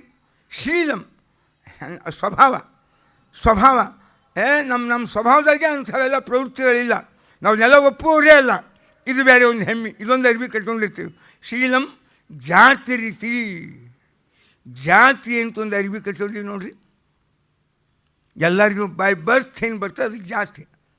ನೀವೆಲ್ಲರಿಗೂ ಗೊತ್ತಾಗಿದೆ ಜಾತಿ ಅಂದರೆ ಯಾರಂದರು ಏನಂದರು, ಅದು ಎಲ್ಲಿಂದ ತೊಗೊಂಡು ಬರ್ತಾರೆ, ಅದು ಯಾರು ತರುವುದಿಲ್ಲ, ಅದು ಬರ್ತದೆ. ನಾವು ತರುವುದಲ್ಲದು, ತರುವುದೂ ಅಲ್ಲ, ಪಡೆಯುವುದೂ ಅಲ್ಲ. ಜಗತ್ತಿನ ಎಲ್ಲರೂ ಅಂಗೀಕರಿಸಿದ ಒಂದು ವಾಸ್ತವಿಕ ಸತ್ಯ ಅಂದರೆ ಇದು ಕಳಿ ಜಾತಿ. ಯಾಕಂದರೆ ಬೈ ಬರ್ತ್ ಅದ ಇದು. ಕ್ರಿಶ್ಚಿಯನ್ಸ್ ಯಾರು ಕನ್ವಿನ್ಸ್ಡ್ ಕ್ರಿಶ್ಚಿಯನ್ಸ್ ಯಾರೂ ಇರಲ್ಲ, ಎಲ್ಲ ಬೈ ಬರ್ತೇ. ಎಲ್ಲ ಮುಸ್ಲಿಮ್ಸು ಕನ್ವಿನ್ಸ್ ಆಗಿ ಅಗದಿ ಏನು ಕುರಾನ್ ಓದಿ ಯಾವನು ಮುಸ್ಲಿಮ್ ಆಗಿರೋದಿಲ್ಲ. ಬೈ ಬರ್ತ್ ಎಂಥೆಂಥ ಹೆಣ್ಮಕ್ಳು ಎಂಥೆಂಥ ಕೆಲಸ ಮಾಡ್ತಾರೋ ಇವೆಲ್ಲ ಕುರಾನ್ದೊಳಗೆ ಅದ್ವಿತೀಯ ವಾಕ್ಯಾರ್ಥ ಮಾಡುವ ವ್ಯಕ್ತಿಗಳೇನು. ಅದು ಯಾವನೋ ಒಬ್ಬ ನಾಯಕ ಅಂತ ಒಬ್ಬ ಬರ್ತಾನೆ ಟಿ ವಿ ಒಳಗೆ, ಅದು ಸಮರ್ಥನೆ ಮಾಡ್ಕೊಳ್ಳಿಕ್ಕೆ ನಮ್ಮ ಹಿಂದೂಗಳನ್ನು ಬೈಯೋದು, ಮುಸ್ಲಿಂ ಧರ್ಮ ಬರ್ತಾನೆ, ಬರ್ರಿ ಅದೇನು ದೊಡ್ಡ ತಪ್ಪಲ್ಲ. ಅಂತೂ ಇವ್ರು ಯಾರೂ ಕನ್ವಿನ್ಸ್ಡ್ ಮಂದಿ ಯಾರೂ ಇರೋದಿಲ್ಲ. ಎಲ್ಲರೂ ಬೈ ಬರ್ತೇ ಇರ್ತದೆ. ಬಾರ್ನ್ ಕ್ರಿಶ್ಚಿಯನ್ಸು, ಮುಸ್ಲಿಮ್ಸು ಬಾರ್ನ್ ಅದ್ವೈತ, ವಿಶಿಷ್ಟಾದ್ವೈತ, ದ್ವೈತಗಳೇ ಹೊರತು ಯಾರು ಕನ್ವಿನ್ಸ್ಡ್ ಅದ್ವೈತ ಒಬ್ಬರಿಗೂ ದ್ವೈತ ಅಂದ್ರೇನು, ಅದ್ವೈತ ಏನೇನು ಪೂರ್ಣ ಜ್ಞಾನ ಯಾರಿಗೂ ಇಲ್ಲ. ಆ ಮತೀಯ ಆಗ್ರಹ ಅದ, ಯಾಕೆ ಬೈ ಬರ್ತ್ ಅದ ಜೀವಂತ ಉಳಿದದ. ಮತ್ತು ಈಗೇನಾಗಿದೆ ಅಂದರೆ ಅದರಿಂದ ಸ್ವಲ್ಪ ಫೆಸಿಲಿಟಿ ಹೆಚ್ಚು ಸಿಗ್ಲಿಕ್ಕೆ ಹತ್ತಾವ, ಮತ್ತು ಅದನ್ನು ಬಿಡ್ಬೇಕು. ಯಾಕೆ ಸೌಕರ್ಯ ಸೌಲಭ್ಯ ಸಿಗುವ, ಯಾಕೆ ಅದನ್ನು ಜೀವಂತ ಆಗಿರ್ಲಿಕ್ಕೆ ಪ್ರಯತ್ನ ಪಡ್ತೀವೋ ಹೊರತು ಅದನ್ನು ಕಳೀಲಿಕ್ಕೆ ಯಾರು ಪ್ರಯತ್ನ ಪಡೋರು? ಬೆಕ್ಕಿಗೆ ಗಂಟೆಯನ್ನು ಕಟ್ಟುವವರು ಯಾರು ಅಂತ. ಅದನ್ನ ಕುಲಂ ಶೀಲಂ ಜಾತಿ ರೀತಿ ಅಷ್ಟೌ ಪಾಶಾ ಪ್ರಕೀರ್ತಿತ.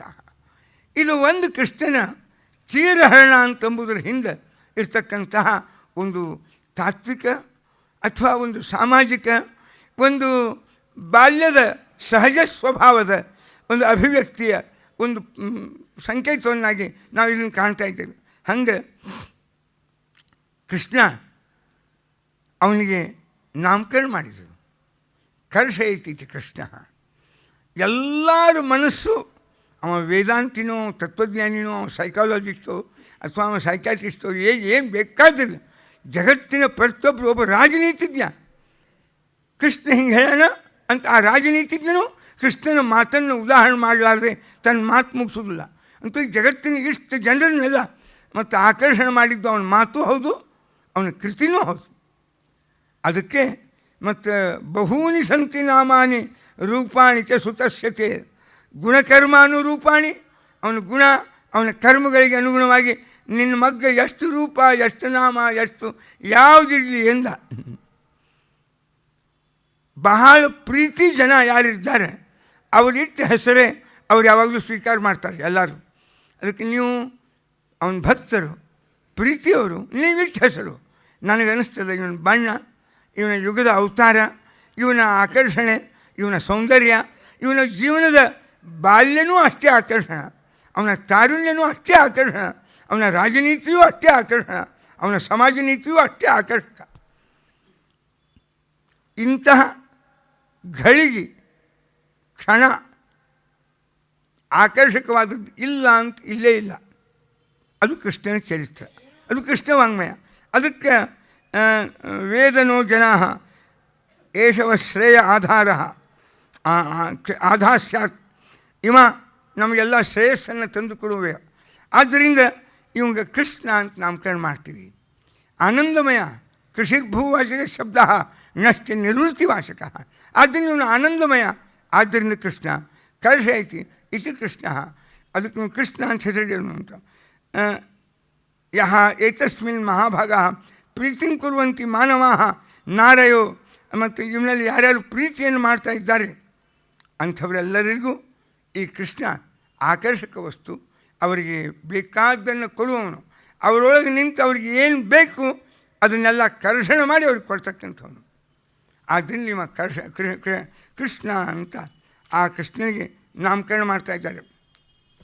ಕೃಷ್ಣ ಕಾಲೇನ ವ್ರಜತಾಲ್ಪೇನ ಗೋಕುಲೆ ರಾಮಕೇಶವೌ ಜ್ಞಾನುಭ್ಯಾಂ ಸಹ ಪಾಣಿಭ್ಯಾಂ ಮೊಳಕಾಲಿಟ್ಟು ಕೃಷ್ಣ ಬಲರಾಮರು ಅಂಬೆಗಾಲಿಕ್ಕೂ ಓಡಾಡಲಿಕ್ಕೆ ಶುರು ಮಾಡಿದರು. ಹೌದು, ಬಹಳ ಚಂದದ ಕೃಷ್ಣ. ಆ ಹೊಟ್ಟಿ ಕೆಳಗೆ ಹಾಕ್ಕೊಂಡು ನಡೀತಾ ಇದ್ದಾನೆ.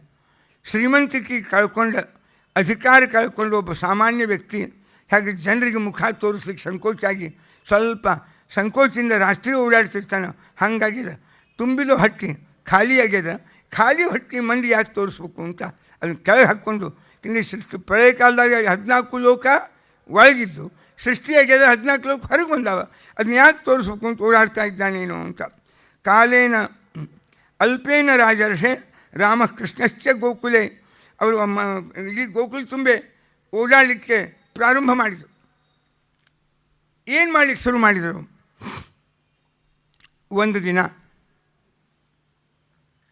ಗೋಪಿಕಾ ಸ್ತ್ರೀಯರು, ಇವರು ಕೃಷ್ಣನಿಗೆ 3 ತುಂಬಿ 4 ವರ್ಷ, ಇವರು ಮಾಡೋ ಕೆಲಸ ಏನು ಮಾಡ್ತಿದ್ರು? 1 ನಿಮಿಷ ನೋಡಿದರು, 2 ನಿಮಿಷ ನೋಡಿದರು. ಎಲ್ಲ ಗೋಪಿಕಾ ಸ್ತ್ರೀಯರು ಇವರಿಂದ ಆಗೋ ಹಾನಿ, ಅವ್ರ ದೃಷ್ಟಿಯೊಳಗೆ ಹಾನಿ. ಕೃಷ್ಣ ಇದನ್ನ ಯಾಕೆ ಮಾಡಿದ? ಕೆಲವು ಋಷಿಮುನಿಗಳು ತಕರಾರು ಮಾಡಿದ್ರಂತೆ ಕೃಷ್ಣನ ದೇವ್ರ ಮುಂದೆ. ಹೆಣ್ಮಕ್ಳು ಏನೂ ಸಾಧನ ಮಾಡಿಲ್ಲ, ನಾವು ತಪಸ್ಸು, ಮೂಗು ಹಿಡಿಯೋದು, ಉಪವಾಸ ಬೀಳೋದು, ಗಡ್ಡ ಬಿಡೋದು ನಾವು ಮಾಡೀವಿ, ನಮಗೆ ನೀನು ಮೋಕ್ಷ ಕೊಡುವಲ್ಲಿ, ಇವರಿಗೆಲ್ಲ ಯಾಕೆ ಅವರಿಗೆಲ್ಲ ಅಂತಂತ ವೈಭವ ಕೊಡ್ಲಿಕ್ಕೆ ಹತ್ತಿ ಅಂತ ತಕರಾರು ಮಾಡಿದ್ರಂತ. ಹುಚ್ಚುಗೊಳ್ರಿ, ಅವ್ರು ನನಗೆ ಬೇಕಾದಷ್ಟು ಪ್ರೀತಿ ಕೊಟ್ಟಾರ, ನನಗೆ ಬೇಕಾದ ಪ್ರೀತಿ ಭಾವನಾ ಜೊತೆಗೆ ನನಗೆಲ್ಲ ಹಾಲು ಮೊಸರು ಬೆಣ್ಣೆ ಅವ್ರು ನೈವೇದ್ಯ ಮಾಡ್ಯಾರ. ಮತ್ತು ಇನ್ನು ಮತ್ತು ಅಲ್ಲಿ ಒಂದು ಮನಸ್ಸು ಕೊಡಬೇಕು, ಒಂದು ಪದಾರ್ಥ ಕೊಡಬೇಕು. ಪದಾರ್ಥದ ಹಿಂದೆ ಮನಸ್ಸು ಇರಬೇಕು, ಮನಸ್ಸಿನ ಹಿಂದೆ ಸಂಕೇತವಾಗಿ ಪದಾರ್ಥ ಕೊಡ್ತೀವಿ ಅಷ್ಟೇ, ಅವೇನು ತಿನ್ನೋಲ್ಲ ಬಿಡೋಲ್ಲ. ಅದಕ್ಕೆ ಅವರು ಇಷ್ಟು ಕೊಟ್ಟಾರ ನೋಡು ಅಂತ ತೋರಿಸ್ಲಿಕ್ಕೆ ಮುಗ್ದಾಮ ಇಲ್ಲ, ಹೆಣ್ಮಕ್ಳಿಗೆ ಯಾಕೆ ಕೊಟ್ಟು ಅಂತ ತಕರಾರು ಮಾಡೋದು ಬೇಡ ಅಂತ.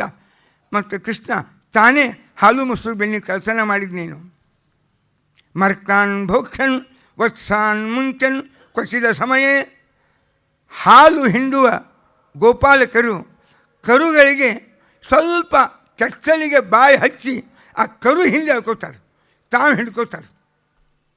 ಪಾಪ ಕರುವಿಗೆ ಸಿಗಬೇಕಾದ ಹಾಲು ಅದರ ಪಾಲಿಗೆ ಸಿಗುವುದಿಲ್ಲ. ಅದಕ್ಕೆ ಕೃಷ್ಣ ಏನು ಮಾಡ್ತಿದ್ದ? ಇವರು ಸಾಯಂಕಾಲ 6ಕ್ಕೆ ಹಾಲು ಹಿಂಡ್ಕೊಳ್ಳಿಕ್ಕೆ ಹೋಗೋರೆಲ್ಲ ಗೋಪಿಕಾಸ್ತ್ರೀಯರು. ಅವ್ನು 4ವರೆಗೆ ಹೋಗಿ ಎಲ್ಲ ಕರ ಬಿಚ್ಚಿ ಬಿಡ್ತಿದ್ದ. ಅವೆಲ್ಲ ಹಾಲು ಕುಡಿದು ಬಿಡ್ತಿರ್ತಿದ್ವು, ಎಲ್ಲ ಹಾಲು ಕುಡಿದ್ಬಿಡು. ಇವರು ಹಿಂಡ್ಕೊಳ್ಳಿಕ್ಕೆ ಹೋದವ ಅಲ್ಲಿ ಸ್ವಲ್ಪ ಹಾಲೂ ಇಲ್ಲ. ದಿನ ಈ ಪರಿಸ್ಥಿತಿ ನೋಡಿ ಬಂದು ಎಲ್ಲರೂ ಒಂದು ಯೂನಿಯನ್ ಮಾಡಿಕೊಂಡ್ರು. 34 ಮಂದಿ ಗೋಪಿಕಾಸ್ತ್ರೀಯರು ಯಶೋಧಾನ ಬಳಿಗೆ ಬಂದರು. ವತ್ಸಾನ್ ಮುಂಚನ್ ಕೊಚ್ಚಿದ ಸಮಯ ಕ್ರೋಶ ಸಂಜಾತ ಹಾಸಹ. ಕರುಗಳನ್ನು ಬಿಟ್ಟು ಬಿಡ್ತಾನೆ, ಹೋಗಿ ಕೇಳಿದರೆ ನಗಲಿಕ್ಕೆ ಶುರು ಮಾಡ್ತಾನೆ, ಚಪ್ಪಾಳಿ ತರಿಸ್ತಾನೆ, ನಿನ್ನ ಮಗ ಹೀಗಾಗಿ ನಮಗೆ ಹಾಲಿಲ್ಲದೆ ಕೂತೀವಿ ಅಂತ. ಸ್ಥೇಯಂ ಸ್ವಾದ್ವತ್ಯಧಿಪಯ ಕಲ್ಪಿತೈ ಸ್ಥೇಯ ಯೋಗೈ. ಸ್ಥೇಯ ಅಂದರೆ ಕಳ್ತನ ಮಾಡಲಿಕ್ಕೆ ಏನೇನೋ ಇಟ್ಕೋತಾನೆ. ಮನೆಯೊಳಗಿಂದ ಏನೇನು ಸಣ್ಣ ಕಟ್ಟಿಗೆ ಒರಳು ಎಲ್ಲ ಹಳೆ ಕಾಲಕ್ಕೆಲ್ಲ ಮನೆಯೊಳಗೆ ಅಕ್ಕಿ ಕುಡ್ತಿದ್ರು. ಅಕ್ಕಿ ಕುಡ್ಲಿಕ್ಕೆ ಒಂದು ಕಟ್ಟಿಗೆ ಒರಳು ಅಂತ ಇರ್ತಿತ್ತು. ಅಂಥ ಒರಳು ಏನೇನೋ ಅವನ್ನೆಲ್ಲ ಇಟ್ಕೊಂಡು ಅದ್ರ ಮೇಲೆ ನಿಂತು ಮತ್ತು ಆ ಹಾಲು ಮೊಸರು ಬೆಣ್ಣೆ ನೆಲುವಿನಲ್ಲಿ ನಾವು ಗಡಿಗೆಯೊಳಗೆ ಇಟ್ಟಿರ್ತಿದ್ವಿ, ಅದನ್ನೆಲ್ಲ ಹಾಳು ಮಾಡ್ತಾಯಿದ್ದಾನೆ. ಮತ್ತೇನು ಮರ್ಕೈರ್ ಭೋಕ್ಷನ್ ವಿಭಜತಿ. ಎಲ್ಲ ಮಂಜಗಳನ್ನು ಕರ್ಕೊಂಡು ಬಂದಿರ್ತಾನೆ, ಬೆಕ್ಕುಗಳನ್ನು ಕರ್ಕೊಂಡು ಬಂದಿರ್ತಾನೆ, ಅವಕ್ಕೆಲ್ಲ ಹಾಲು ಮೊಸರು ಬೆಣ್ಣೆ ಕೊಟ್ಬಿಡ್ತಾನೆ. ಎಲ್ಲ ಗೋಪಾಲಕರನ್ನು ಕರ್ಕೊಂಡು ಬಂದಿರ್ತಾನೆ. ನಾವೇನು ಬಂದು ಬೆಣ್ಣೆ ಮಾಡಬೇಕು ಅಂತ ಇಟ್ಕೊಂಡಿರ್ತೀವಿ. ಎಲ್ಲ ಬೆಣ್ಣೆಯ ಬಡ ಗೋಪಾಲಕರಂತೆ ಆ ಮಂಗಗಳು ಮತ್ತು ಬೆಕ್ಕುಗಳು ಎಲ್ಲ ಬಡ ಗೋಪಾಲಕರಿಗೆ ಅಷ್ಟು ಹಂಚಿಬಿಡ್ತಾನೆ. ಒಂದು ತೂರಲ್ಲಿ ಉಳಿಸಿರೋದಿಲ್ಲ. ಹಿಂಗೆ ಮಾಡ್ತಾನೆ. ಕೊಡುವುದಿಲ್ಲ ಅಂದರೆ ಭಿನ್ನತ್ತಿ, ಅವೆಲ್ಲ ಒಣಕು ಕೋಲು ಅಂತ ಇಟ್ಟಿರ್ತೀವಿ, ಆ ಕೋಲು ತೊಗೊಂಡು ಗಡಿಗೆ ಹೊಡೆದು ಬಿಡ್ತಾನೆ. ನಾಸ್ತಿ ಭಾಂಡಂ ಭಿನ್ನತ್ತಿ ದ್ರವ್ಯಾಲಾಭೆ ಸುಭೃಷಿ ಕುಪಿತೋ ಯಾತ್ಯುಪಕ್ರೋಶ್ಯ ತೋಕಾನ್. ಏನೂ ಸಿಗಲಿಲ್ಲ ಮನೆಯೊಳಗೆ, ಅವ್ನು ಸಿಗಲಾರ್ದಂಗೆ ನಾವು ಇಟ್ವಿ ಅಂದರೆ ಹೋಗು ಮುಂದೆ ಮಲಗಿದ ನಮ್ಮ ಮಕ್ಕಳನ್ನೆಲ್ಲ ಚೂಂಟಿ ಎಬ್ಬಿಸಿ ಹೋಗ್ಬಿಡ್ತಾನೆ. ಅವು ಅಳಿಗೆ ಶುರು ಮಾಡ್ತಾವೆ, ನಮ್ಮ ಕೆಲಸ ಎಲ್ಲ ನಿಂತು ಹೋಗ್ತದೆ. ಇಷ್ಟೆಲ್ಲ ಗೋಪಿಕಾ ಸ್ತ್ರೀಯರು ಕಂಪ್ಲೇಂಟ್ ಮಾಡಿದ್ವು, ಹಾಲು ಮೊಸರು ಹಂಗೆ ಮಾಡ್ತಾನೆ. ಒಲಿ ಮೇಲೆ ಮರಳಿಕ್ಕೆ ಇಟ್ಬಿಟ್ವಿ, ಬಿಸಿ ಹಾಲು ಹೆಂಗೆ ಕುಡಿತಾನೆ ಕೃಷ್ಣ ಅಂತ. ಅದು ಏನು ನಿನ್ನ ಮಗನ ಹೊಟ್ಟೆಯೊಳಗೆ ಏನದನ್ನು ಸಮುದ್ರ ಅಖಂಡ ಆ ಮರಳು ಹಾಲು ಕುಡಿತಾನೆ ನಿನ್ನ ಮಗ ಅಂತ ಒಬ್ಬಾಕೆಂದ್ರು. ನೆಲವಿನ ಮೇಲಿಟ್ಟರೆ ಅವನು ಅಣೋರಣೀಯಾನ್ ಮಹತೋ ಮಹೀಯಾನ್ ಅಲ್ಲಿ ತನಕ ಕೈ ಚಾಚ್ತಾನೆ ಅಂತ ತೊಗೊಂಡು ತಿಂದುಬಿಡ್ತಾನೆ. ನಾವು ಏನು ಮಾಡೋಣ ಹೇಳು? ಕತ್ಲಿಕ್ಕೆ ಹೋಯೋಳು ನಾವು ಇಟ್ಟರೆ ಹಿಂಗೆ ಕಣ್ಣು ಬಿಡ್ತಾನೆ. ಅವು ಬ್ಯಾಟ್ರಿ ಇದ್ದಂಗೆ ಇರ್ತಾವೆ. ಚಕ್ಷೋ ಸೂರ್ಯೋ ಅಜಾಯತ ಮುಖಾದಿಂದ ಅಗ್ನಿಶ್ಚ ಹಿಂಗೆ ಕಣ್ಣು ಬಿಡ್ತಾನೆ. ಅವು ಸೂರ್ಯ ಇದ್ದಂಗೆ ಅವ, ಬೆಳಕು ಬೀಳ್ತದೆ, ಇಟ್ಟಿದ್ದೆಲ್ಲ ಗೊತ್ತಾಗ್ತದೆ, ತೊಗೊಂಡು ತಿಂದುಬಿಡ್ತಾನೆ. ನಾವೇನು ಮಾಡೋಣ ಅಂತ ಒಬ್ಬರು ಎಲ್ಲರೂ ಹೇಳಿಕತ್ರು. ಯಶೋದಾಗ ಸಿಟ್ಟು ಬಂತು. ಬರಲಿ ಕೃಷ್ಣ ಅಂತಿದ್ದು, ಅಷ್ಟಾಗಿ ಬಂದೇ ಬಿಟ್ಟು ಕೃಷ್ಣ ಬಂದ. ಕೃಷ್ಣ ಇವರೆಲ್ಲ ಯಾಕೆ ಬಂದಾರ? ಈ ಅರ್ಶಿನ ಕುಂಕುಮ ಅಂತ ಏನೋ ಇರ್ತಾವೆ, ತುಳಸಿ ಮದುವೆ ಅರ್ಶಿನ ಕುಂಕುಮಕ್ಕೆ ಏನೋ ಬಂದಿರ್ಬೇಕು. ಮತ್ತು ಅವ್ರು ಯಾಕೆ ಬಂದಾರೆ ನನಗೇನು ಗೊತ್ತು. ಹೆಣ್ಮಕ್ಳು ಯಾಕೆ ಬಂದಿರ್ತಾರೆ? ಮಹಿಳಾ ಮಂಡಳಿ ಏನಾರು ಸಭಾ ಇರಬೇಕು, ಅವೇನೋ ಏನು ಬಂದಿರ್ಬೇಕು. ಅದಕ್ಕೆ ನಿನ್ನ ಸಲುವಾಗಿ ಬಂದಾರ. ಅವ್ರ ತಾಯಿ ಸಿಟ್ಟು ಬಂತು. ನಿನ್ನ ಸಲುವಾಗಿ ಬಂದಾರ. ಅಮ್ಮ ಇವ್ರು ನನ್ನ ಸಲುವಾಗಿ ಯಾಕೆ ಬಂದಾರ? ನೀ ಏನು ಮಾಡಿ ಬಂದಿ ಇವ್ರ ಮನೆಯೊಳಗೆ ಕೆಟ್ಟ ಕೆಲಸ? ಅವ್ರ ಮ್ಯಾಗಿದ್ದ ಹಾಲು ಮೊಸರು ಬೆಣ್ಣೆ ಎಲ್ಲ ಹಾಳು ಮಾಡಿ, ಅವ್ರಿಗೆ ಹಿಂಡ್ಲಿಕ್ಕೆ ಹಾಲಿಲ್ಲ, ಒಲೆ ಮೇಲಿಟ್ಟು ಹಾಲೆಲ್ಲ ಕುಡಿಯೋದು ಇಲ್ಲ, ಮಂಗ್ಯಕ್ಕೆ ಕೊಡೋದು, ಬೆಕ್ಕಗಳಿಗೆ ಕೊಟ್ಟು ಎಲ್ಲ ಹಾಳು ಮಾಡಿ ಬಂದಿ ಅಂತ ನೀನು. ಕೃಷ್ಣ ನೋಡಿದ, ಯಾಕೋ ಪರಿಸ್ಥಿತಿ ಭಾಳ ಸ್ವಲ್ಪ ಬಿಗಡಾಯಿಸ್ತಾ ಇದೆ ಅಂತಾರೆ. ನೋಡ್ರ, ಅಮ್ಮ ಇವ್ರು ಯಾರು ಪರಿಚಯನೂ ನನಗಿಲ್ಲ, ಇವ್ರ ಮನೆಯೂ ನಾನು ನೋಡಿಲ್ಲ ಅಂದ. ಮತ್ತು ಇವ್ರು ಹೇಳಿದ್ದು ಸುಳ್ಳೇನು? ನಾ ತಿಂದಿಲ್ಲ ಅಂತ ನಾ ಹೇಳಿಕತ್ತೀನಿ, ಹಂಗಾರೆ ನಾ ಹೇಳಿದ್ದು ಸುಳ್ಳೇನು? ಅಮ್ಮ ನೀನು ಸ್ವಲ್ಪ ವಿಚಾರ ಮಾಡು. ಈ ಎಲ್ಲ ಗೋಪಿಕಾ ಸ್ತ್ರೀಯರು ಹೇಳಿದ್ದು ನಿಜ ಅಂತ ನೀ ನಂಬಿದಿ ಅಂದರೆ ಮರ್ಯಾದೆ ನಿಂದು ಹೋಗ್ತದೆ. ನನ್ನ ಮಾತು ನಂಬಿದೆ, ನಿನ್ನ ಮರ್ಯಾದೆ ಉಳಿತದೆ. ಅದಕ್ಕೆ ನಾ ಹೇಳಿದ್ದು ನಂಬ್ತೀಯೋ ಅವ್ರು ಹೇಳಿದ್ದು ನಂಬ್ತೀಯೋ ಅಂತ ಕೇಳಿದ. ಆ ಗೋಪಿಕಾ ಸ್ತ್ರೀಯರು ಅವಾಕ್ಕಾದ್ರು. ವಯಸ್ಸು 4, ಇವನ ಆರ್ಗ್ಯುಮೆಂಟ್ ಅದ್ಭುತದಂದ್ರು. ಅಲ್ಲ, ಇವರೆಲ್ಲ ಹಾಲು ಮೊಸರು ಬೆಣ್ಣೆ ಕಳ್ತನ ಮಾಡಿ ಅಂತ ಹೇಳಿ ಹತ್ತಾರೆ, ಸುಳ್ಳೇನಿದು? ಆಯ್ತು, ಹಂಗಾರೆ ಅದೇ ನಿಜ ಅಂತ ನಂಬು, ನನಗೇನು ತೊಂದರೆ ಆಗೋದಿಲ್ಲ, ನಿನ್ನ ಮರ್ಯಾದೆ ಹೋಗ್ತು. ಮಕ್ಕಳು ಮಂದಿ ಮನೆಯೊಳಗೆ ಬೇರೆಯವರ ಮನೆಯೊಳಗೆ ಕಳ್ತನ ಮಾಡಿ ಯಾವಾಗ ಹಾಲು ಮೊಸರು ಬೆಣ್ಣೆ ತಿಂತಾರೆ? ಮನೆಯೊಳಗೆ ದಟ್ಟ ದಾರಿದ್ರ್ಯ ಇರಬೇಕು, ತಿನ್ನಲಿಕ್ಕೆ ಏನೂ ಇಲ್ಲ, ಕುಡಿಲಿಕ್ಕೆ ಏನೂ ಇಲ್ಲ ಅಂದರೆ ನಿರ್ವಾಹ ಇಲ್ಲ. ಮತ್ತು ಏನು ಮಾಡಬೇಕು? ಹಸಿವಿ ಹೊಟ್ಟೆ ಕೇಳೋದಿಲ್ಲ, ಮಂದಿ ಮನೆಯೊಳಗೆ ಕಳ್ತನ ಮಾಡಿ ತಿನ್ಬೇಕಾಗ್ತದೆ. ಇದು ಅನಿವಾರ್ಯ. ಯಾವಾಗ ನಮಗೆ ದಾರಿದ್ರ್ಯ ಬಹಳ ಇದ್ದರೆ ಆ ಮಕ್ಕಳಿಗೆ ಇದು ಅನಿವಾರ್ಯ. ಅಥವಾ ಮನೆಯೊಳಗೆ ಸಮೃದ್ಧಿ ಅದ, ತಾಯಿ ಅದನ್ನು ಮಾರಾಟ ಮಾಡಬೇಕು ಎಂಬುವ ಲೋಭದಿಂದ ಮಕ್ಕಳಿಗೂ ಕೊಡದೆ ಕೀಲಿ ಹಾಕಿ ಮುಚ್ಚಿಟ್ಟಿರ್ತಾಳೆ. ಆವಾಗೊಂದು ಮಕ್ಕಳು ಹಸಿವಾದಾಗ ಅನಿವಾರ್ಯವಾಗಿ ಮಂದಿ ಮನೆಯೊಳಗೆ ಕಳ್ತನ ಮಾಡಬೇಕಾಗ್ತದೆ. ಎಲ್ಲ ಗೋಪಿಕಾ ಸ್ತ್ರೀಯರು ಹೇಳಿದ್ರಂತ ನಿನಗೆ, ನಾ ಇವ್ರ ಮನೆಯೊಳಗೆ ಕಳ್ತನ ಮಾಡೀನಿ ಅಂತ. ಅದು ನೀನು ನಂಬಿ ಇಷ್ಟು ಶಿಕ್ಷೆಗೆದ್ದು ಕೈಯಾಗ ಕೋಲ್ ಹಿಡ್ಕೊಂಡು ನಿಂತಿರಿ. ಸ್ವಲ್ಪ ವಿಚಾರ ಮಾಡು, ಅದರಿಂದ ಮರ್ಯಾದೆ ನಿಂದು ಹೋಗ್ತದೆ. ನೀ ಕೃಪಣಿದ್ದಿ ಅಂತ ಸಿದ್ಧ ಆಗ್ತದೆ, ಇಲ್ಲ ದರಿದ್ರಿದ್ದಿ ಅಂತ ಪ್ರೂವ್ ಮಾಡಿದಂಗೆ ಆಗ್ತದೆ. ಅವ್ರ ಮಾತು ನಂಬಿದೆ, ದರಿದ್ರ ಇಲ್ಲ ಕೃಪಣ ಆಗ್ತೀನಿ ನೋಡು ಅಂದ. ಅತಿ ಸ್ವಾಭಿಮಾನ ಜಾಗೃತ ಆಯ್ತು. ಹಾಂ, ಅವ ಹುಟ್ಟಿದಾಗೆ ನಾವು ಲಕ್ಷ ಆಕಳ ದಾನ ಕೊಡ್ತೀವಿ. ನಮ್ಮ ಮನೆಯೊಳಗೆ ಎಷ್ಟು ಆಕಳ ಹೆಣ್ತಾವ ಎಲ್ಲ ಮೊಸರು ಮಜ್ಜಿಗೆ ಎಲ್ಲ ಬಡವರಿಗೆ ಕೊಡ್ತೀವಿ. ನಮ್ಮನೇಗೇನು ಹಾಲು ಮೊಸರು ಬೆಣ್ಣೆ ಕಡಿಮೆ ಅದನ್ನು ನಾವು ನಮ್ಮ ಮಕ್ಕಳಿಗೇನು ಕೊಡೋದಿಲ್ಲ. ನಮ್ಮ ಮಕ್ಕಳು ನಿಮ್ಮ ಮನೆಯೊಳಗೆ ಬಂದು ಯಾಕೆ ತಿಂತಾರೆ? ಸುಳ್ಳಿದು. ನಾವೇನಂಥ ದರಿದ್ರಲ್ಲ, ಮತ್ತು ನಾವಂಥ ಜಿಪುಣರೂ ಅಲ್ಲ, ಕೃಪಣಾಗ್ರೇಸರೂ ಅಲ್ಲ. ಬೇಕಾಷ್ಟು ಮಕ್ಕಳು ತಿನ್ನಲಿ ಅಂತ ಹಗಲು ರಾತ್ರಿ ಬೇಕಾದಷ್ಟು ಹಾಲು ಮೊಸರು ತುಂಬಿಟ್ಟಿರ್ತೀವಿ. ನಮ್ಮ ಮಕ್ಕಳು ನಿಮಗೆ ಯಾಕೆ ಬರ್ತಾರೆ ಅಂತ ಅವ್ರಿಗೆ ಜಬರಿಸ್ಬಿಡ್ತು. ಅವರಂದರು ಬರೋ ತನಕ ಅಗ್ದಿ ಸಿಚುವೇಶನ್ ಭಾಳ ಕರೆಕ್ಟ್ ಇತ್ತು. ಅಲ್ಲ, ನಾವು ಇದ್ದದ್ದು ಹೇಳಿದ್ವಿ. ಬಂದ ಕೂಡಲೇ ಒಂದು ಸೆಕೆಂಡ್ನಾಗ ಅವ ಮಾತಿನಿಂದ ನೋಡುವ ಅಂತ ಹಂಗೆ ಬಿಂಬಿಸಿ ನಿರಪರಾಧಿ ಆದ. ನಾವು ಹುಚ್ಚುಗಳು ಅಪರಾಧಿಯಾಗಿ ಆ ಯಶೋಧನ ಕೈಲಿ ಬೈಸ್ಕೊಂಡು ಬರ್ಬೇಕಾಯ್ತು. ನಾಳೆ ಯಾವ ಕೆಲಸನೂ ಮಾಡೋ ಹಂಗಿಲ್ಲ. ರೆಡ್ ಹ್ಯಾಂಡ್ ಇವನು ಹಿಡಿಯೋದು ಒಂದೇ ಕೆಲಸ ಅಂದರು. ರೆಡ್ ಹ್ಯಾಂಡ್ ಹಿಡಿಯೋದು ಒಂದೇ. ಮರುದಿವಸ ಇವರೆಲ್ಲರೂ ಮತ್ತು ತಮ್ಮ ಮನೆ ಬಾಗಿಲು ಸಂಧಿ ಒಳಗೆ ನಿಂತುಬಿಟ್ರು. ಯಾವ ಬರ್ತಾನೆ ನೋಡು, ಬರ್ತಾನೆ ಇವತ್ತು, ದಿನ ಬರ್ತಾನೆ, ಇವತ್ತು ಬರ್ತಾನೆ. ಸರಿಯಾಗಿ ಕೃಷ್ಣ ಬಂದವನೇ ಬಂದು ಅಡುಗೆ ಮನೆಗೆ ಹೋಗಿ ಆ ಬೆಣ್ಣೆಯೊಳಗೆ ಕೈ ಹಾಕಿದ. ಹಸ್ತಷ್ಟಿಂ ನವನೀತ ಭಾಜನ ಪುಟೆ ನ್ಯಸ್ತಃ ತ್ವಯಾ ಶ್ರೀಪತೆ. ಹೇ ಕೃಷ್ಣ, ಯಾಕೆ ಬೆಣ್ಣೆಯೊಳಗೆ ಕೈ ಹಾಕಲಿ? ನಿನ್ನೆ ನಾ ಎಂದೂ ಇನ್ನೊಬ್ಬರ ಮನೆಗೆ ಹೋಗೋದೇ ಇಲ್ಲ. ನಮ್ಮನ್ಯಾಗೆ ಸಮೃದ್ಧಿ ಅದ, ನಮ್ಮ ತಾಯಿ ದೊಡ್ಡ ಹೃದಯ, ಬೇಕಾದಷ್ಟು ಕೊಡ್ತಾ ಇದ್ದಾಳೆ ಅಂತ ನಮ್ಮನ್ನು ಬಯಸಿದ್ವಿ. ಇವತ್ತು ನೀವು ಬಂದು ನಮ್ಮ ಬೆನ್ನೋಗಿ ಯಾಕೆ ಕೈ ಹಾಕಿದಿ ಎಂದ. ಅದಕ್ಕೆ ಕೇಳೇಬಿಟ್ಟು ನಿಂತಿದ್ದು. ಓಹೋ ಪಾಪ ನಿನ್ನಿತ್ತು ಹಾದಿ ಕಾಯ್ಕೋದು ಕೂತಾರೆ ಕಾಣಿಸ್ತದೆ ಅಂದ ಕೃಷ್ಣ. ಮನ್ಮಂದಿರ ಶಂಕಯ ಅಂತ ಉತ್ತರ ಕೊಟ್ಟ. ಇದು ನಿಮ್ಮ ಮನೆ ಏನಿದು? ನಮ್ಮ ಮನೆ ಅಂತ ತಿಳ್ಕೊಂಡು ಬಂದೆಯಿಂದ. ಕೆಲವು ಕ್ವಾರ್ಟರ್ಸ್ ಏನಿರ್ತಾವಲ್ಲ, ಕ್ವಾರ್ಟರ್ಸ್ ಅಂತಾರಲ್ಲ, ಅವು ವಸತಿ ಗೃಹಗಳು, ಅವು ಒಂದೇ ನಮೂನೆ ಇರ್ತಾವೆ. ಒಮ್ಮೊಮ್ಮೆ ಆ ನಂಬರ್ ನೆನಪಿದ್ದಿದ್ದಿಲ್ಲ ಅಂದರೆ ಎಲ್ಲ ಒಂದೇ ಟೈಪ್ ಇರ್ತಾವೆ. ಈ ಅಪಾರ್ಟ್ಮೆಂಟು, ಈ ಕ್ವಾರ್ಟರ್ಸು, ಅದನ್ನು ನಮ್ಮ ಮನೆ ಅಂತ ತಿಳ್ಕೊಂಡು ನಾವು ಇನ್ನೊಬ್ಬರ ಮನೆಯೊಳಗೆ ಹೋಗುವ ಚಾನ್ಸಸ್ಸು ಹೆಚ್ಚಿರ್ತದೆ. ಅದು 50-60 ಅಂದರೆ ಮತ್ತು ಮನೆಗೆ ಹೋಗೋದು, ನಮ್ಮ ಮನೆಗೆ ನೆನಪೇ ಆಗೋದಿಲ್ಲ. ಹಂಗೆ ಕೃಷ್ಣಂದ ಮನ್ಮಂದಿರ ಶಂಕಯ. ಇದು ನಿಮ್ಮ ಮನೆ ಏನಿದು? ನಾನು ಗೊತ್ತಾಗಲಿಲ್ಲ, ನಾನು ನಮ್ಮ ಮನೆ ಅಂತ ತಿಳ್ಕೊಂಡೇ ಬಂದೆ ಅಂತ. ಅಡ್ಡಿಲ್ಲ, ನಿಮ್ಮ ಮನೆಯೊಳಗೂ ಹೊರಗಿನಿಂದ ಬಂದವನೇ ಅಡುಗೆ ಮನೆಗೆ ನೇರವಾಗಿ ಬಂದು ಮತ್ತು ಕೈ ಹಾಕ್ತೇನೆ ಬೆನ್ನೆಯೊಳಗೆ ನಿಮ್ಮನ್ಯಾಗ. ತತ್ರ ಪಿಪೀಲಿಕಾ ಅಪನಯನಂ. ನಾನು ಬೀದಿಯೊಳಗೆ ಹೋಗ್ತಾ ಇದ್ದೆ, ಆ ಬೆನ್ನಿ ನೋಡಿದೆ ಒಳಗಿಟ್ಟದ್ದು. ಆ ಬೆನ್ನಿ ಒಳಗೊಂದು ಇರಿವಿ ಪಾಪ ಸಿಕ್ಕು ಒದ್ದಾಡ್ತಿತ್ತದು, ಕಾಲು ತಕ್ಕೊಳ್ಳಿಕ್ಕೆ ಬರುವಲ್ತು. ಅದನ್ನು ನೋಡಿದೆ, ಅದನ್ನ ಅಪನಯನಂ, ಅದನ್ನ ಪಾಪ ಇರಿವಿ ಬೆನ್ನಿಯಿಂದ ಹೊರಗೆ ತೆಗೆದು ಅದು ಓಡಾಡಲಿಕ್ಕೆ ಅನುಕೂಲ ಮಾಡಿಕೊಡೋಣ ಗೊತ್ತಾಗಲಾರ್ದೆ ಭ್ರಮದಿಂದ ಬಂದು ಆ ಇರ್ಬಿಯೊಳಗೆ ಕಾಲು ಸಿಕ್ಕೊಂಡು ಕೂತಾವ, ಕೆಸರಿನಾಗ ಕಾಲು ಸಿಕ್ಕಂಗೆ ಆ ಇರ್ಬಿದು ಅದನ್ನು ತೆಗಿಲಿಕ್ಕೆ ಬಂದೀನಿ ನಾನು ಅಂತ. ಓಹೋ, ದೊಡ್ಡ ಪ್ರಾಣಿ ದಯಾ ಸಂಘ ಅಂತಿರ್ತಾವೆ ಕೆಲವೆಲ್ಲ, ಜೀವ ದಯಾ ಸಂಘ ಪ್ರಾಣಿ ದಯಾ, ಅದರ ಅಧ್ಯಕ್ಷ ಕಾಣಿಸ್ತದೆ ನೀನು. ಅಡ್ಡಿ ಇಲ್ಲ, ಇರ್ವಿ ಮೇಲೆ ಅನುಗ್ರಹ ಮಾಡಿದೆ. ಬಾಲಾ ಕಿಮ್ ಉದ್ಬೋಧಿತ.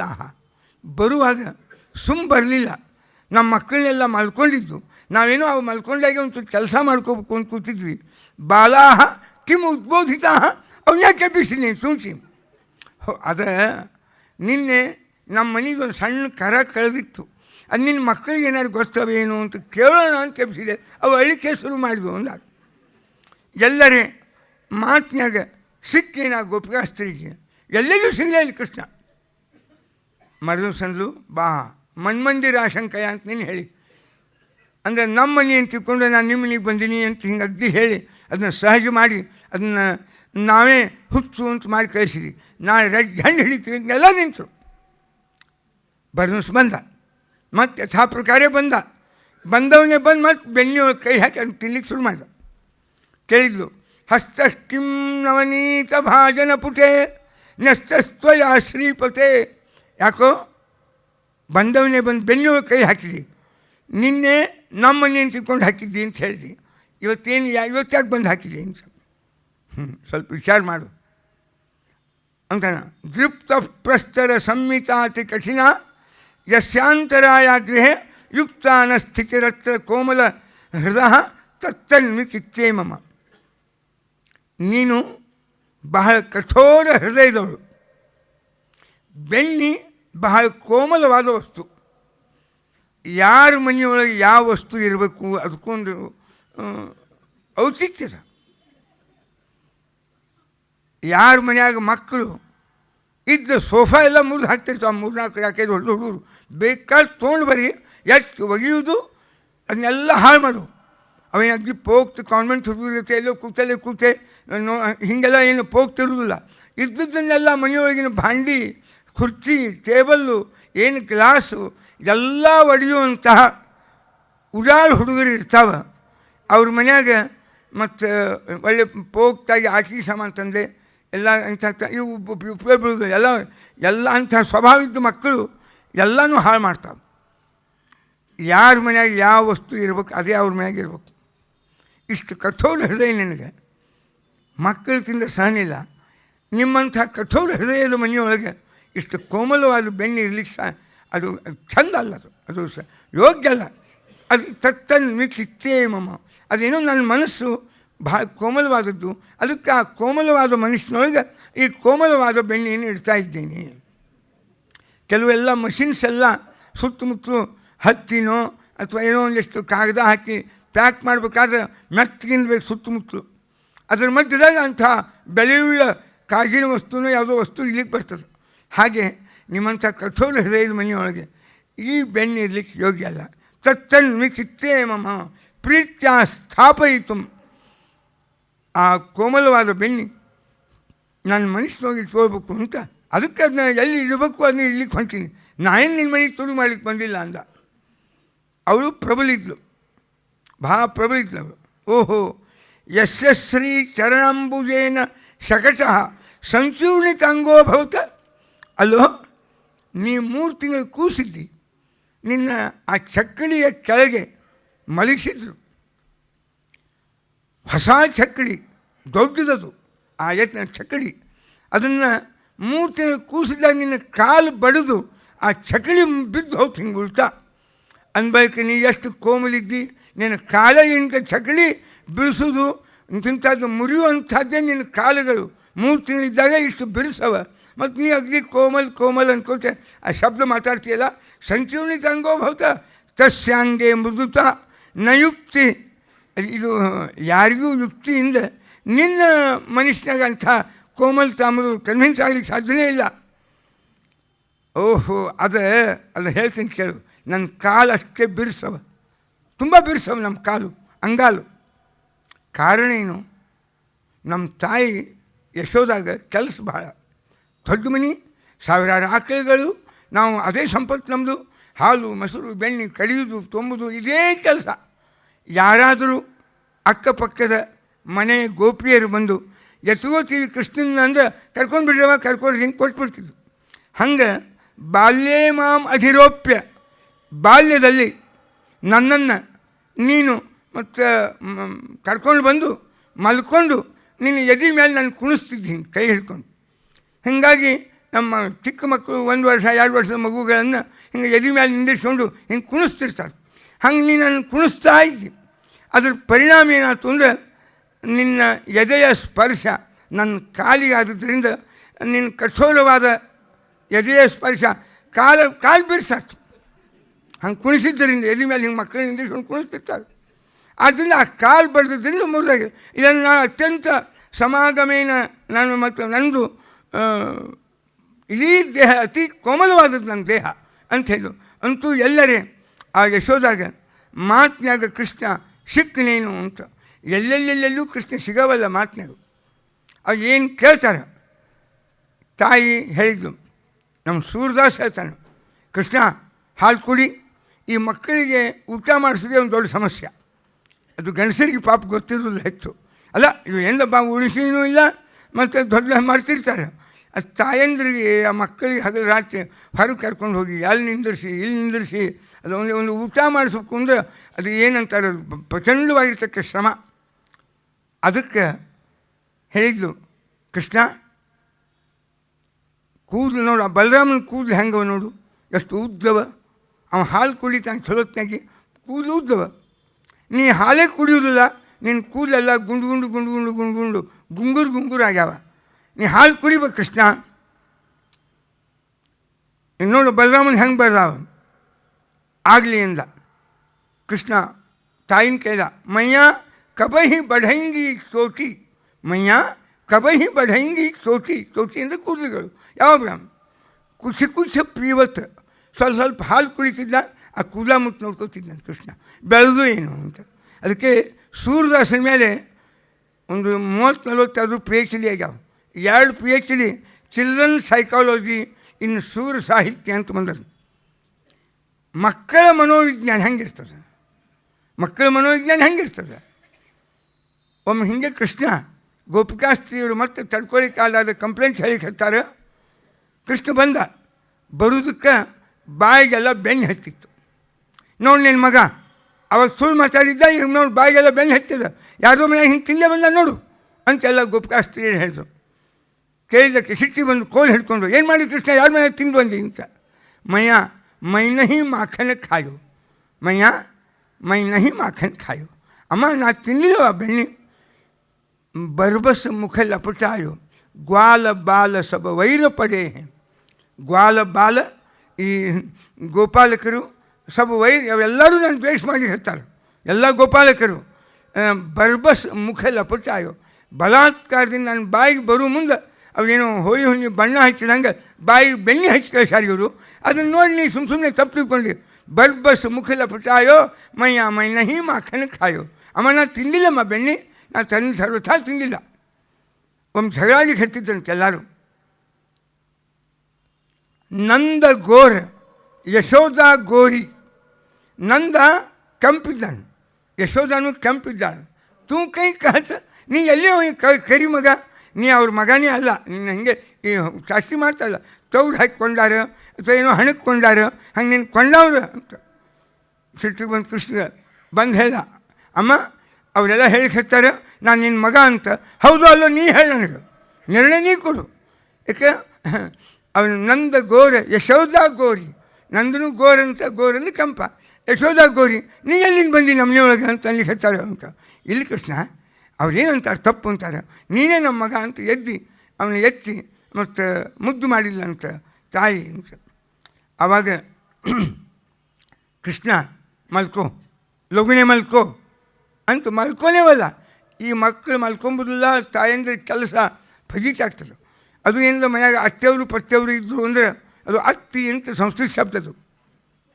ಏನು ಅದ್ಯತೆ ಅತ್ತಿಚ ಭೂತಾನಿ, ಅತ್ತಿ ಅಂದರೆ ತಿನ್ನು ಅಂತ ಅರ್ಥ. ಆ ಸಸಿ ಪ್ರಾಣ ತಿಂತಾಳೆ, ಬೀಗರ ಪ್ರಾಣ ತಾಳೆ, ಒಟ್ಟು ಅವ್ರು ಏನು ಎಲ್ಲ ತಿನ್ನೋದೇ ತಿನ್ನೋದು. ಅದಕ್ಕೆ ಅತ್ತಿ ಅಂತ ಪ್ರಯೋಗ ಮಾಡ್ಯಾರೇನೋ ಅಂತ ಒಂದು ಅನರ್ಥಕೋಶ ಇದು. ಅರ್ಥಕೋಶದಾಗ ಏನು ಸಿಗೋದು ನಿಮಗೆ. ಅದೇನು ಅಂದ್ರೆ ಅದ್ಯತೆ ಅತ್ತಿಚ ಭೂತಾನಿ, ಅದಕ್ಕೆ ಅತ್ತಿ ಅತ್ತಿ ಅಸ್ತಿ. ಅವರು ಕೂಸು ಕೆಲಸ ಮಾಡುವಂಥ ಅವ್ರಂತಾರೆ, ಇವು ಕೂಸಲ್ಲಿ ಮಲ್ಕೊಂಬುದಿಲ್ಲ, ಮತ್ತು ಕೆಲಸ ಹೆಂಗೆ ಮಾಡಬೇಕು. ನಿದ್ರಾಮಾಶ್ರಯ, ಕೃಷ್ಣ ಮಲ್ಕೋ, ನಿದ್ರಾಮ್ ಆಶ್ರಯ, ಕಿಂ ತದಾಶ್ರಯ ಫಲಂ. ಅವ ಮಲ್ಕೊಂಡ್ರೆ ಏನಾಗ್ತದೆ ಹೇಳ ಹಂಗಾರೆ. ಕಿಂ ತದಾಶ್ರಯ ಫಲಂ ಭುಕ್ತಂ ಹೃದಯ ಜೀರ್ಣತಾಂ. ನೀ ತಿಂದದ್ದೆಲ್ಲ ಜೀರ್ಣ ಆಗ್ತದೋ, ಮಲ್ಕೊಂಡ್ರೆ ನಿದ್ದೆ ಆಯ್ತು ಅಂದರೆ ಎಲ್ಲ ಪ್ರಚನೆ ಆಗ್ತದೆ. ಅದರಿಂದ ನಿದ್ರಾಮಾಶ್ರಯ, ಕಿಂ ತದಾಶ್ರಯ ಫಲಂ ಭುಕ್ತಂ ಹೃದಯ ಜೀರ್ಣತಾಂ. ನಿದ್ರಾ ಕಾಂಬ, ಅವ ನಿದ್ರೆ ಅಂದರೆ ಏನು ಅಂತ ಕೇಳಿದ. ನಿದ್ರಾ ನಿಮೀಲಿತ, ಕಣ್ಣೆರಡು ಮುಚ್ಚೋಬೇಕು. ಪ್ರಾಜ್ಞಂ ಯದಾ ಲಿಂಗಸಿ, ಇಲ್ಲಿ ಪ್ರಾಜ್ಞ ಅಂತ ಪರಮಾತ್ಮ ಇದ್ದಾನೆ ಉಪನಿಷತ್ತಿನ ಪ್ರಕಾರ. ಏನು ಇಲ್ಲೇ ವಿಶ್ವ ಕಣ್ಣಿನೊಳಗೆ ಜಾಗೃತ ಅವಸ್ಥಾ ಪ್ರೇರಕ, ಇಲ್ಲೇ ತೈಜಸ ಸ್ವಪ್ನಾವಸ್ಥಾ ಪ್ರೇರಕ ಕಂಠದೊಳಗೆ, ಹೃದಯದೊಳಗೆ ಪ್ರಾಜ್ಞ. ವಿಶ್ವ ತೈಜಸ ಪ್ರಾಜ್ಞ ಅಂತ ಉಪನಿಷತ್ತು ಹೇಳಿದ. ನಮ್ಮ ಅವಸ್ಥಾ ಮೂರು: ಜಾಗೃತ ಅವಸ್ಥಾ, ಸ್ವಪ್ನಾವಸ್ಥಾ, ಸುಷುಪ್ತಿ. ಅದಕ್ಕೆ ಮತ್ತು ಮೂರು ಅವಸ್ಥೆಗಳು ನಮಗಿದ್ದರಿಂದ ಈ ಪ್ರಾಜ್ಞಂ ಯದಾಲಿಂಗತೆ, ಈ ಪ್ರಾಜ್ಞನ ಆಲಿಂಗನ ಮಾಡಿಕೊಂಡ ಅಂದ್ರೆ ಅದಕ್ಕೆ ನಿದ್ರೆ ಅಂತಾರೆ. ಆಯಿತು ಅಂದ, ಕಣ್ಣು ಮುಚ್ಚಿದ, ತನ್ನನ್ನೇ ಹಂಗೆ ಆಲಿಂಗನ ಮಾಡ್ಕೊಂಡ್ಬಿಟ್ಟ. ಇದೇ ನಿದ್ರೆ, ಅವನೇ ಪ್ರಾಜ್ಞ. ಮತ್ತು ಅವನೇ ಮತ್ತು ಕಣ್ಣು ಮುಚ್ಚಿದ. ಆಯ್ತು ನೋಡು, 5 ಮಿನಿಟ್ ಹಿಂಗೆ ಮಾಡಿದ, ಅಮ್ಮ ನೀನು ಹೇಳಿದೆಲ್ಲ ನಿದ್ರೆ ಆಗ್ಯದ, ಹಸಿವೆ ಆಗ್ಯದ, ನಾನು ತಿನ್ಲಿಕ್ಕೆ ಕೊಡು ಅಂದ. ಅಲ್ಲೋ ಎಷ್ಟರಿ ತಿಂತೀಯೋ ಕೃಷ್ಣ, ಎಷ್ಟರಿ ಹಾಲು ಕುಡಿತೀನಿ ನೀನು ಅಂತ. ಅಮ್ಮ ನಾವೊಬ್ಬನೇ ಇದ್ದರೆ ಮತ್ತು ನಾವೊಬ್ಬನೇ ಅಷ್ಟು ಕುಡಿತಿದ್ದೆ, ಒಳಗೆ ಎಷ್ಟು ಮಂದಿ ಇದ್ದಾರೆ ನೋಡು ಅಂತ ತಾಯಿ ಹಾಲು ಕುಡಿಸುವಾಗ ಇಡೀ ಬಾಯೊಳಗೆ ಬ್ರಹ್ಮಾಂಡ ತೋರಿಸಿದ. ಇಷ್ಟು ಮಂದಿ ಇದ್ದಾರೆ, ಇವರಿಗೆಲ್ಲ ನಾವು ಕೊಡಬೇಕು. ಇಷ್ಟೆಲ್ಲರ ಮನೆಯಾಗೂ ಉಂಟಾನೇನ್ರಿ ದೇವರು ಅಂತ ಭಾಳ ದೊಡ್ಡ ಪ್ರಶ್ನೆ ಮಾಡಿಕೊಂಡಿದ್ದು ಒಬ್ಬರು. ಆಚಾರ್ಯ ಇಷ್ಟು ಗುಡಿಯೊಳಗೆಲ್ಲ ನೈವೇದ್ಯ ಆಗ್ತದೆ. ಜಗನ್ನಾಥ ಪುರಿ ಒಳಗಂತೂ ಬರೀ ನೈವೇದ್ಯನೇ ನೈವೇದ್ಯ. ದ್ವಾರಕಾ ಜಗನ್ನಾಥ ಏನು ಹುಚ್ಚದ್ದು ನೈವೇದ್ಯ ಮಾಡ್ತಾರೆ. ಇಷ್ಟು ಮನೆಯೊಳಗಂತೂ ನೈವೇದ್ಯ ಕೆಲವರು ಮಾಡಿ, ಬೆಂಗಳೂರಾಗಂತೂ ಸ್ವಲ್ಪ ಸಂಸ್ಕೃತಿ ಮತ್ತು ಮರುಕಳಿಸ್ಲಿಕ್ಕೆ ಹತ್ತದ ಅನ್ನೋ ಹಂಗೆ ಭಾಳ ಮನೆಯೊಳಗೆ ದೇವರು ಧರ್ಮ ಸ್ವಲ್ಪ ಉಳಿದದು. ಎಷ್ಟೇ ಹೋಗ್ಯದಂದು ಇನ್ನೊಂದು ಚೂರು ಉಳಿದದು. ಇಷ್ಟು ಮನೆಯೊಳಗೆ ಇಷ್ಟೆಲ್ಲ ನಿಮ್ಮ ದೇವರು ಹಟ್ಟಿ ಅಜೀರ್ಣ ಆಗೋದಿಲ್ಲೇನು ಅಂತ ಯಾರೋ ಪಾಪ ದೇವ್ರ ಮೇಲೆ ಕನಿಕರವನ್ನು ಪಟ್ಟು ಪ್ರಶ್ನೆ ಮಾಡಿದರು ಭಗವಂತಗೆ. ಅದಕ್ಕೆ ಭಗವಂತ ಅಂಥವ್ರಿಗೆಲ್ಲ ತಮ್ಮ ತಾಯಿನ ಸಹಿತ ಉತ್ತರ ಕೊಟ್ಟ. ನಾನು ಯಾರಿದ್ದಾರೆ ನೋಡಿ ನನ್ನ ಬಾಯಾಗ, ಮಕ್ಕಳೇ ನೀವೇನು ಕೊಡ್ತು ಅದು ನಿಮ್ಮವ್ರಿಗೆ ಕೊಡ್ತೀನಿ, ನಾನು ತೊಂಬುದೇ ಇಲ್ಲಿದ್ದು ನನ್ನ. ನಾವು ಮೀಡಿಯೇಟರು, ನಾವು ಪೋಸ್ಟ್ಮನ್ ಇದ್ದಂಗೆ. ನೀವು ಕೊಟ್ಟದ್ದು ಅವ್ರಿಗೆ ಮುಟ್ಸೋದು. ನೀವೇನೋ ತಂದೆ ತಾಯಿ ದಾಪಾಕ್ಷ ಏನೋ ಒಂದು ಭಾವನಾದಿಂದ ಅಂದ್ರಿ, ಅದನ್ನೇ ಒಯ್ದು ಕೊಡೋದಿಲ್ಲ, ಈ ಅನ್ನನೇ ಕೊಡೋದಿಲ್ಲ. ಅವ್ರು ಎಲ್ಲಿ ಏನು ಹುಟ್ಟಿರ್ತಾರೆ ಅವರು ಅಲ್ಲಿ ಅವ್ರಿಗೆ ಆಹಾರ ರೂಪದಿಂದ ಸಿಗ್ತದೆ ಅವ್ರಿಗೆ. ಒಟ್ಟು ಅವ್ರನ್ನ ಮಕ್ಕಳ ಪ್ರೀತಿಗಾಗಿ, ಅವ್ರು ಮಾಡಿದ ಸತ್ಕರ್ಮ ಪುಣ್ಯಕ್ಕಾಗಿ ನಿಮ್ಮ ಹಿರಿಯರಿಗೆ ಅವ್ರನ್ನ ಯೋಗ್ಯವಾದ ರೀತಿಯೊಳಗೆ ಹಾಗೆ ಅನಿರೀಕ್ಷಿತವಾಗಿ ಮಧ್ಯಾಹ್ನ ಮಾಡಕ್ಕೆ ಯಾರೋ ಕರೀತಾರೋ, ಒಂದು ಒಳ್ಳೆ ಮೃಷ್ಟಾಂಗ ಸಿಗ್ತದೆ. ಹಿಂಗೆ ಸಿಗ್ತೀರಿ ಮಧ್ಯಾಹ್ನದಾಗ, ಅದು ಕನಿಷ್ಠನಾಗ ಮನುಷ್ಯನಾಗಿ ಇರಲಾರ್ದಂಗೆ ಅಂದರೆ ಇದೆ. ಯಾವುದೋ ಜನ್ಮಾಂತರದಾಗ ಯಾವನಾರೋ ಒಬ್ಬ ಮಗ ಏನೋ ಒಂದು ಸಾಧಪಾದ ಮಾಡಿದ್ದ ಅಂದರೆ ಅದ್ರ ಪರಿಣಾಮ ಇವಂಗೆ ಒಳ್ಳೆ ಇವಂಗೆ ತಂದೆ ಸಿಗ್ತಿರ್ತದೆ. ಇವೆಲ್ಲ ಒಂದು ಕಾಸ್ ಆ್ಯಂಡ್ ಇಫೆಕ್ಟ್ಗಳು, ಇವೆಲ್ಲ ಕಾರ್ಯಕಾರಣ ಭಾವಗಳು. ಅದಕ್ಕೆ ಭುಕ್ತಮುರಿಗೆ ಜೀರ್ಣತಾಮ್ ಅಂದಾಗ ತಾಯಿಗೆ ಮುಖವನ್ನೇ ತೋರಿಸಿದ. ಇಂಥ ಕೃಷ್ಣನ ಇನ್ನೂ ಒಂದಿಷ್ಟು ಬಾಲಲೀಲಾವ ನಾಳೆ ಕೇಳಿ ಮುಂದೆ ಅವನ ಕಾಳಿಯ ಮರ್ದನ, ಅವರ ರಾಸಕ್ರೀಡೆ, ಗೋಪಿಗೀತ ಕೇಳಲಿಕ್ಕೆ ಪ್ರಯತ್ನವನ್ನು ಪಡೋಣ. ಶ್ರೀಕೃಷ್ಣ ಅರ್ಪಣಮಸ್ತು.